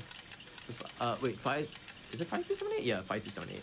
Because I don't remember this puzzle. Like, usually it's this puzzle that I don't really remember. Anyways, yeah, that puzzle is just to turn off the steam and just turn this fuse box off. Basically, there is a door that is electrified actually. So you need to turn off that switch so that you could turn off the electricity for that door, and yeah, we're gonna meet this guy. Put a nail bat into his head, and he's dead. Bye bye. Give me this pipe. Thank you very much. I love you. Why did I even say that? Anyways, we are gonna use. We're gonna get out of here. We're gonna go to the door that is not electrified anymore, and we can actually unlock it. I don't remember what the next part is. Next part is, I think, a valve thing. Thingamajig. I think I'm like an hour into the run as well, because this game is a little bit long for my comfort, About actually. an hour 15 so far. Yeah, cool. Anyways, we get to see John Kramer or Tobin Bell, because Tobin Bell is like pretty can I even say this? Pretty daddy. If you want to, you can, I suppose, but yeah. He's pretty daddy. All right, cool. I mean, he's old, but yeah. Oh yeah, we get to meet Zeke for the last time. I love Zeke, but he has to go. I'll say more power to you, Chuo. More power to you. Thank you. All right, we get to see Zeke. We are supposed to do like a, how you say, we are supposed to like go into that door, but we don't. It's actually easier to just bypass him like that. He gets to jump up like that, and it's like, oh my god, it's scary. Here we go. Close this door behind him. Hopefully I don't get like a... Hopefully I don't get a cutscene, because there's this cutscene that would actually waste a lot of my time. Zeke is chasing after me right now. Hopefully, please don't. Zeke, please don't. Alright, cool. We skipped the cutscene, which is good. Alright, cool. And then this is the last part. Everyone prepare your Fs for Zeke. Evan chat for Zeke. He's dead. He just like explodes too. It's not even like a Yeah, he just explodes. bomb. Oh, I don't know if we want to give this man any respect. He's done some horrible things in the Yeah, he did game. very, very bad things, honestly. What's the opposite of F? He gets that. Opposite of what? Of F. You? F you? I mean, that's the opposite. That's not the opposite for sure. Alright. Oh, I don't remember what we were supposed to do right now. We're gonna do the valve thing. So basically there is like there's a box that we need to like transport right now. Have to watch this part. So basically Joseph and Henry are just still talking, because basically we saved both of them anyways, and then they keep on talking about, hey, yo, we should like actually kill Michael, because Michael is a threat, and he will be like, if he actually escapes, he will tell like the department or the police department, because he's very connected with the police department, including Henry and Joseph, that yeah, Henry and Joseph are like bad people. I don't remember what Henry and Joseph did to actually be bad, but it's like a corruption thing, if I'm not mistaken. Yes, I told you, it's the drug ring. Yes. They're That selling one. drugs. The corruption. Another quick time event. There you go. Also, you found it. The letter we're looking for is S, to spit on his grave. What is this number? 485. There we go. Open up the door. I have a lot of... Oh, I got a lot of health hypos, actually, so yeah. Alright, this is another rammer. Oh god, there's a lot more rammers than I... Also, Juo, apparently you were also right. Apparently U is actually the opposite of F. Apparently that's 6 from the opposite end. Oh, okay. There you go, that actually is true, apparently, alphabetically. Actually People smart. did the math. Ow! Thanks to this That was show, bad. it's Okay. the monster math. Please don't stun lock me. Thank you. Oh, okay. I need to... This guy is actually like one of the bad rammers, because I don't like him at all. So I'm gonna hope that I could actually like... Do you like the other rammers? The other rammers are actually better than this one, because this rammer is like really like uncooperative. I like him because they added spikes to him. Yeah. How could you make the rammer deadlier? I don't know, give him some Just add more spikes. spikes, man. Oh, I trapped him. Huh, huh, huh. Get the bat, get the bat. Huh, huh. Oh, he's dead. We can give an Alright, cool. F to the rammer if you want. F. That rammer actually dies with our hands. By our hands, sorry. With our hands, by our hands. One more floor puzzle, and then I think that's it for my notes. Because that's the last one. Oh no! I did the wrong one. Oopsies. I think the next one is knife hand. Oh no, another one! Whatever. I can get stabbed like a few times anyways. I have a lot of hypos, which is good. Alright. Also, that was actually one of my fastest, like, rammer parts. Usually I would take, like, a long time just to finish up that rammer part, but, like, dang. That was actually quick. Anyways, we're gonna push this box towards, the pressure plate right there. So I had to mash A, so I gotta wait it out and mash A. Mash. Alright, cool. Move a little bit forward, like this. There we go. Yeah, you can actually move towards the door, but it's kind of a bit hard. If we get another, like, picture puzzle, I don't like this one, please. Oh, no. Give me a bit of concentration for this one. Yes, I'll explain it. So. Don't. This... I need to concentrate on this one, sorry. No worries. I'll explain after. Henry. Michael. Where's Michael? I don't remember what Michael is. Okay, Michael's Solomon newspaper. Is... Yeah, I know, but I need to find where Michael is. Oh, Michael is this one. Okay, cool. I was around the same area, I guess. Joseph. Okay, that's Sarah. This is... Okay, Joseph is this one. Sarah's this one. This one's this one. Alright, cool. Yeah, you can explain about this one. I'm not gonna explain this. So the puzzle with this is you can see there's red dots at the top and green dots. This matching puzzle is timed, but also you're only allotted a certain amount of guesses. If you get too many wrong answers, you immediately get blown up. It's not timed. It's only like there's a limited amount of guesses. That's all. It's not timed. So yeah, the way you're supposed to solve it is if you look in the room to the right, you'll actually be able to see what everyone's kind of jobs are and what the names correspond with. And it's kind of just a lore dump, so if you're paying attention to lore, you'll know, oh, Carla's the medic. You know, that one chick is the, she's addicted to drugs. You know, Sarah's Michael's the journalist. Yeah. So that's yeah, how a lot of this that just will correspond it. Yeah. It's kind of like I need to like concentrate on that one because like it's just really difficult to like lose focus on it because I have limited amount of tries for that one. Anyways, we're gonna meet Solomon. Solomon is on this kind of contraption. We have to save him. This cart thing. All right. So, someone in my chat always like to say that this is salmon because Solomon. In Singapore, we like to say salmon as salmon for some reason. We have a lisp for it, so we call this salmon. Cooking salmon. Anyways, can I push this cart? Excuse me, can I push this cart? Thank you. So we have to push this cart. This is the first part of the whole puzzle thing or trap thing. Test actually, yeah. So we have to push all these carts. Can I push this one? Oh, pull! There you go. Go here. Pull! Alright, pull! There you go. And then here comes a revisit from Saw 1. So in Saw 1, you actually do a picture puzzle for Jeff, if you know the character Jeff. So in Jeff's part, you have to do this picture puzzle. We get to do it again. Right here. Puzzle piece tape. Wait, no, puzzle piece something. I don't remember what it is. Puzzle piece. Oh, hammer. Okay, cool. Puzzle piece hammer. I do this. This. Shotgun somewhere around here. Okay, please do not die on me. I swear to God.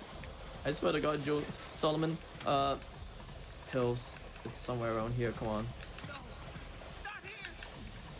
Ah! I'm sorry. Please do not die. Please do not die. Ow. Okay, cool. I keep missing. I keep missing on the puzzles. Nails. somewhere around here. I'm going on the same one whole time. Heart, hammer. There we go. Cool. Get him out. There we go. All right, he saved. Not charred at all. He seems charred, but not charred enough. Anyways, Good job. that You didn't is- grill the salmon. Thanks. But yeah, that part is like kind of brutal because like it's kind of like you have to alternate and you have to multitask over looking over Solomon. I almost say salmon. You have to look He over is salmon. Solomon. Yeah.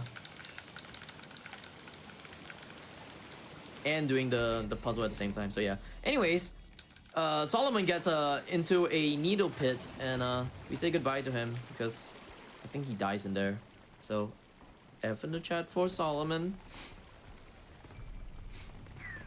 Anyways, this is the last chapter. So this last chapter, I had PB pace yesterday, but like I failed twice on this part. I'm gonna hope that I don't fail in this area or this like chapter because just this chapter has like one part where it's really, really crucial and brutal, and I'm gonna hope that I can actually survive that one. My heart would race over that area. Oh no, please heal, heal, heal. Thank you. Cool. So Joseph right now is actually shooting you instead of Henry because Henry is actually like, I don't know, he's gone somewhere. I don't remember where Henry gone to. Anyways, we throw a Molotov at Joseph and we are gonna run towards this side. Here comes another quick time event for now. And another picture puzzle because this picture puzzle is pretty... This is alright, I guess. So this was the traps that you actually visit along the way. So you get like shotgun. Really? Like this. I think they just threw 3 of these. Like they got tired of making the game. They're like, "Hey, what puzzle can we do here? You know what? Just give them 3 of the TV puzzle again. Just keep doing that. It'll work." Yeah. Okay, this is chains. Vice. And I think this is Molly. If I could actually go to the Molly, thank you. Alright, I'm gonna move towards the key. There we go, take the key. And then, yeah, gonna get out of here. And we get to see Sarah. So Sarah over here, she actually dies from Joseph's gunshot. So yeah, F in the chat for Sarah. Yeah, like I said, everyone in this game except for the last person who actually survives actually dies. So Jennings didn't die. no, that's the first game. I'm talking about this. But Jennings was in the game. Okay, fine, but he had a cameo. Right, but he was in the game. He had a cameo. I'm just gonna say he has a cameo. Anyways, gonna take a health hypo and we're gonna do another nail to the door puzzle, whatever it is, lock puzzle. I wish I can unlock locks like this, honestly.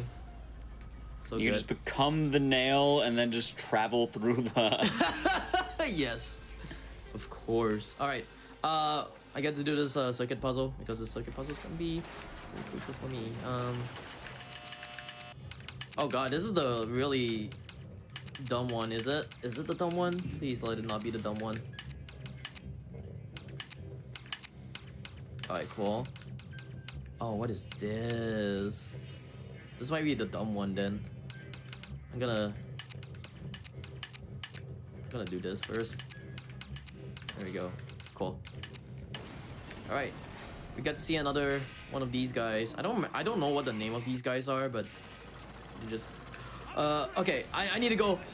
Run, do it, Michael, do it. Okay, cool. I got a little bit of a shock because I was like waiting for the green light. So basically, if you see the green light, you can actually pass through him. But at the same time, if you see a red light, like a red blinking light, is gonna be really bad. So if you see a green light in the like at the start, it's actually like good RNG because it actually saves a lot more time than waiting for the red lights to actually blink.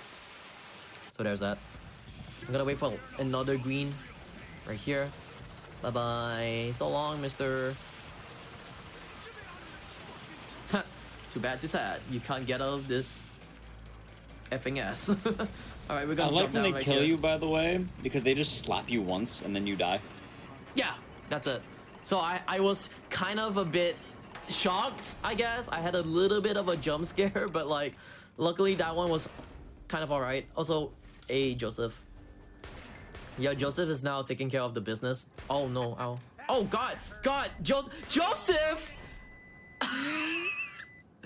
Wow, Joseph, you have really good aim today.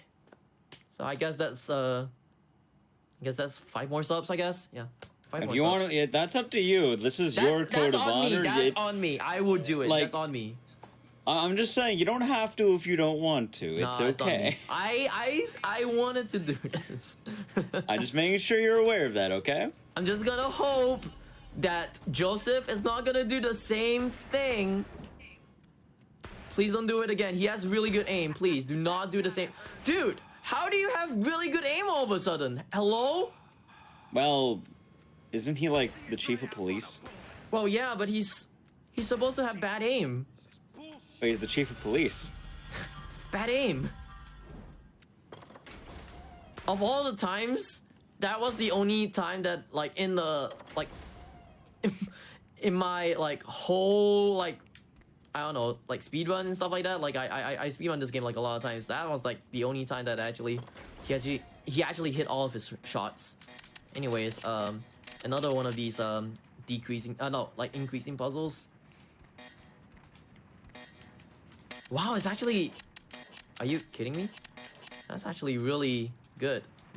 But yeah, you have to like do these puzzles so that you could actually deactivate the boxes. Because one of the boxes, if you have these boxes like on, it actually triggers the shotgun vest, and because of that, it could trigger, and it will beep like fast enough. So if it beeps fast enough, there is gonna be like some kind of like a death scene to it. So yeah. Anyways, we're gonna push this cart towards the pressure plate. Then we're gonna do one more puzzle, which is the disc puzzle.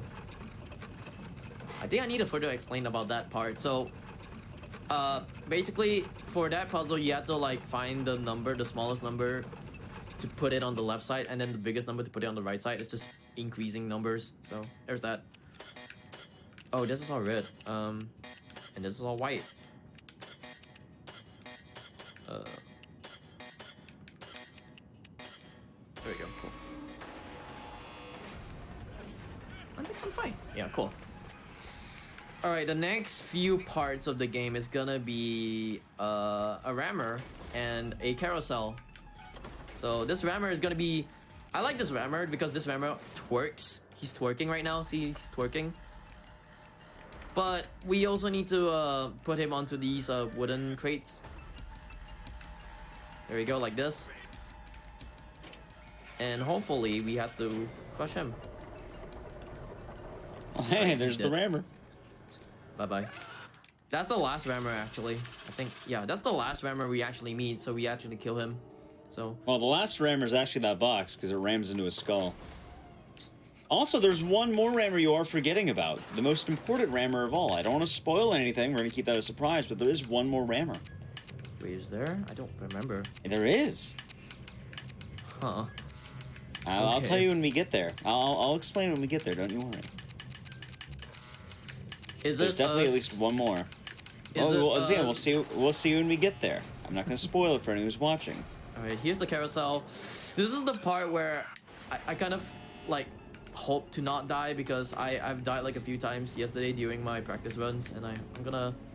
My heart rate would actually go really high for this one, so I really have to concentrate. You can explain about this one? This of course. This trap is actually from if you know about the carousel trap. So in like one of the movies, I think Saw 5, if I'm not mistaken. So yeah. It's not even closely related, which is the sad part. This trap sucks. That's what this trap is. No. So this trap, if that red light touches you, you immediately die. It's as awkward as it looks. I don't know what touching exactly qualifies as. Every time Juo makes a leap, he's just kind of hoping to God that he's going to be able to make it.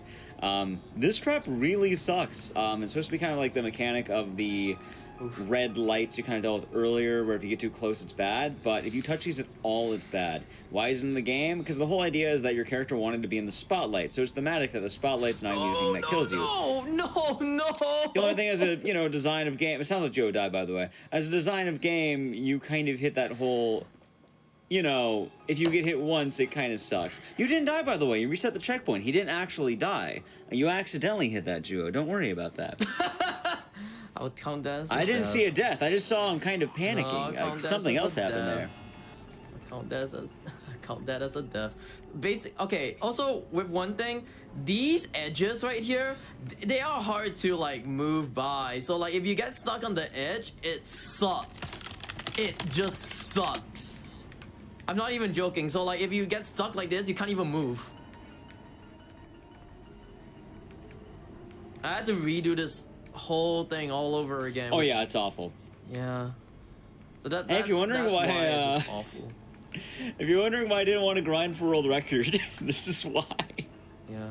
This is one of the reasons I hate this why. portion so much. It's awful. Oh, come on. I just want to end this, please. There we go. I had to distance myself now from these like edges. Sometimes I don't even know what touches me as well, because like if like how you say, if you barely touch it, it just triggers it. And I don't know why or how. Sometimes when like I play this game or like I speedrun this game, I was like, oh, I didn't even touch, like that, I didn't even touch it. I didn't even touch it at all. And then I would curse and then I would like stop my run because I hate this part.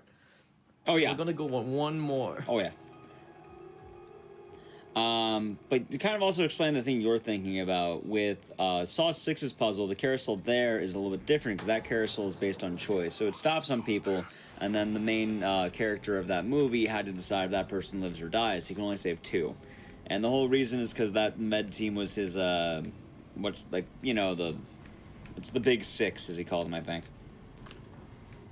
Dude, we got a QA tester in the chat for this game.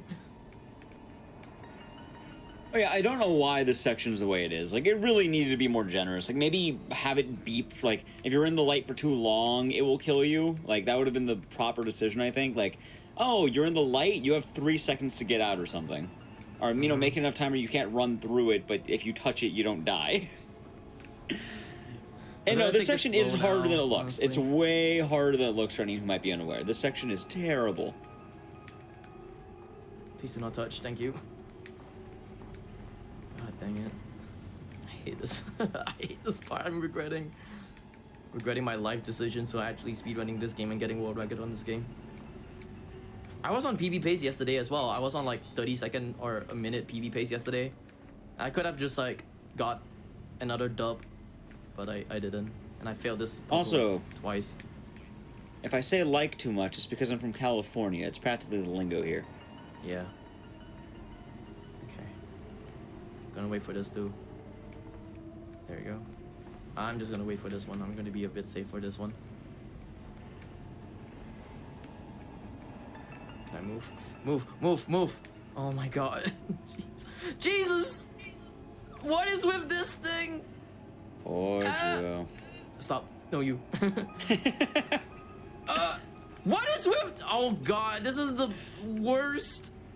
My place favorite to answer be to this in. question. If this section looks terrible, that's because it is terrible. By the way, Joe, I hope you know this loops.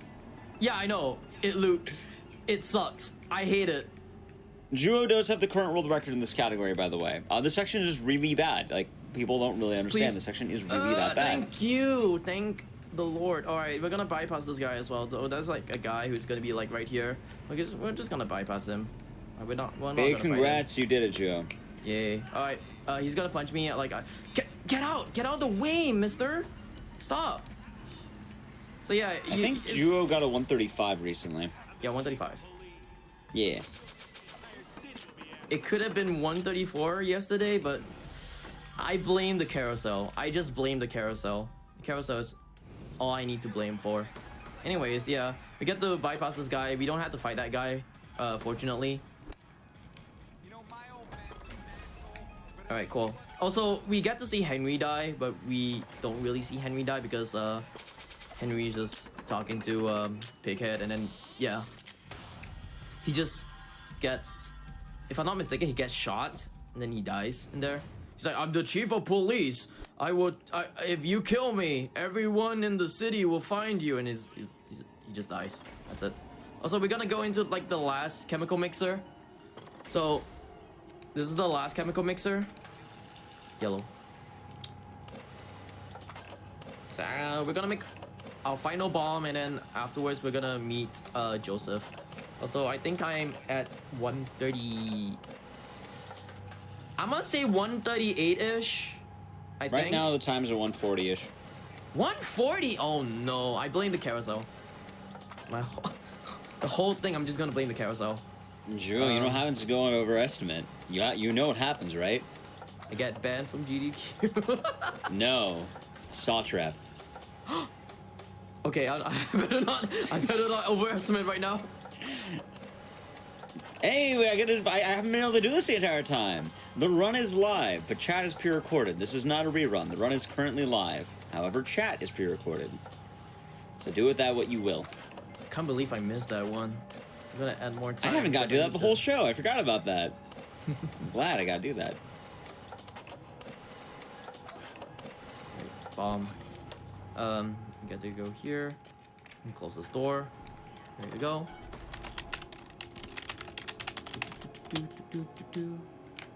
And explosion. All right. So yeah, this is about the last part of the game anyway. So we get to see Joseph like the last time, and then we're gonna like fight Joseph because Joseph is kind of bad, and also he's like shooting us right now, or shooting Michael. So gotta run around here. He's gonna shoot me like once over here, which is always the case. Oh, he misses! Wow, this is the first time he actually misses. What? That's good. That's actually good. Every time I get shot by him, but this is the first time I didn't get shot by him. Wow. So we get to chase after Joseph. So a lot of you are asking, do we have any more rammers? This one. And you know, we just might. There might be one coming up right now. Let's see, who is it? Who is the real rammer the whole time? This is the Your last secret. rammer. We're the actual rammer. It was us the whole time. All right, yeah. So Joseph drops his gun, so we had to like take the gun from him, or Michael had to take the gun from him, and we had to do a quick time event just to spam our A's and couple ammo. He's dead. There we go. We kill Joseph. So F in the chat for Joseph. Bye, Joseph. All right. So basically, he has a nail, but we got a nail as well. So there's that. Anyways, this is the last door puzzle, and also we get to kill Michael in the process. So time is gonna come up really soon as well. Feel free to watch the final cutscene, by the way. I think time comes up right when you hit the end. Yeah, it's right after I do the whole balancing beam thing. So, yeah. Yep. So anyways. All right, you might survive the saw trap, Jewel. Let's see. All right, here we go. You're cutting it quite close. All right, here we go. And time. So there's that, and we get, yay! Not overestimate. But yeah, because we saved Campbell, Michael gets trapped in here and he dies. And yeah, that's Campbell. Campbell's really selfish right now. So there is that. And let's see what happens to Campbell. Remember, everyone did vote on this. You wanted to save Campbell instead of Michael. Mm-hmm. So I think right now, yeah, Campbell dies because Hello, Campbell. Your son is unharmed.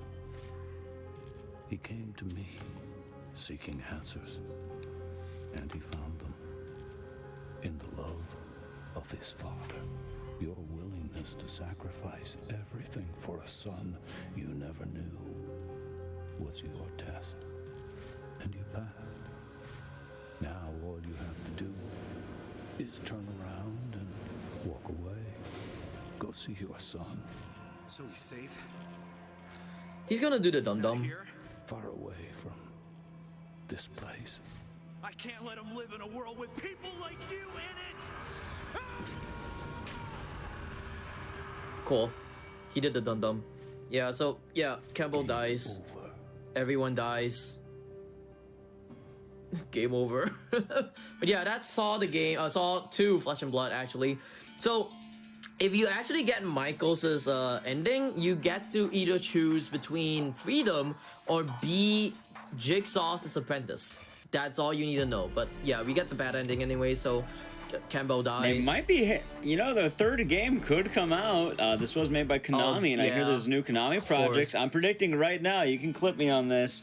I'm calling that Konami's gonna make a new Saw game in the next 2 years. I'm calling it now. I think it's gonna happen. Alright, so I think I'm supposed to gift subs, I guess. But And, yeah. we do have some, yeah, if you would, you do it whatever you feel is right, Drew. I'm not gonna hold you to anything here. But while you are doing that, I'm gonna ask you the question. If anyone here was interested in watching more of you doing Saw and watching you fight the Rammers, where would they find you, on Twitch and otherwise? Just find me on twitch.tv/JuHorse, that's JUH0RSE. I do a lot of horror speedruns, but lately I've been trying to go into like other speedruns, like variety speedruns. I've been trying to speedrun like games like WarioWare or other Japanese PS1 games, which I really do enjoy as well. But if you do want to catch me, I usually stream like every day as well. Yeah, that's the subs. All right, get subs. man of his word. I want to give a big round of Man of applause my for him. word. Hopefully, chat can give us some claps. I do clap to you, Drew. I think of the 15 gifted subs who went to that community right there. Yeah. And thank you once again, Twitch chat, for joining us. Before we hop on and finish on up the duo, do you have anything else you would like to add? Shout outs to Ek. He's the one who actually like made me speedrun this game. He was the one who like made me buy an Xbox 360 and also made me buy the game just to actually play this game and also speedrun this game. I love this game a lot. Well, thank you. Yes, shout outs to Airshock actually, because Airshock was the only runner for this game until Ek and I actually came into this speedrun. Oh, so yeah, so shout outs to him. I hope he's still around actually, because Hopefully. yeah, the speedrun wouldn't have been here without Airshock. And yeah, I guess also shout outs to the horror community, because the horror community is actually a big part of the reason why I'm still like speedrunning, honestly. All right. Yeah, the Silent Hill community, the Resident Evil community, like some of the communities as well, like Saw, a bunch of like other horror communities that I'm part of as well. And yeah, I really do appreciate like every single one of you guys, including Ek as well. Well, thank you.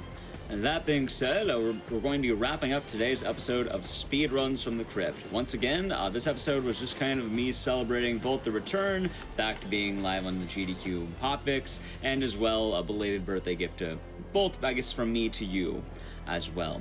That being said, while we are done with the show, I just want to mention really quick that tomorrow will be the first step starting at 7 p.m. Eastern, where J-Hobbs will be learning Pokemon Crystal Key Item Randomizer by Kizaron. As well, if you like any of the Speedruns from the Crypt hotfix shows, or you're interested in just generally how it happens, what the process is like, you can check me out on twitch.tv/Ecdycis. I posted in chat, and as well, I post about a lot of things on Twitter and stuff like that as well. I tend to talk about what plans are coming up, what's going on in the world of horror, and how that's all going. So, until next time, we'll be back in about 2 weeks or so, maybe sooner, we'll see. But until next time, have a wonderful night and a good rest of the day. Bye.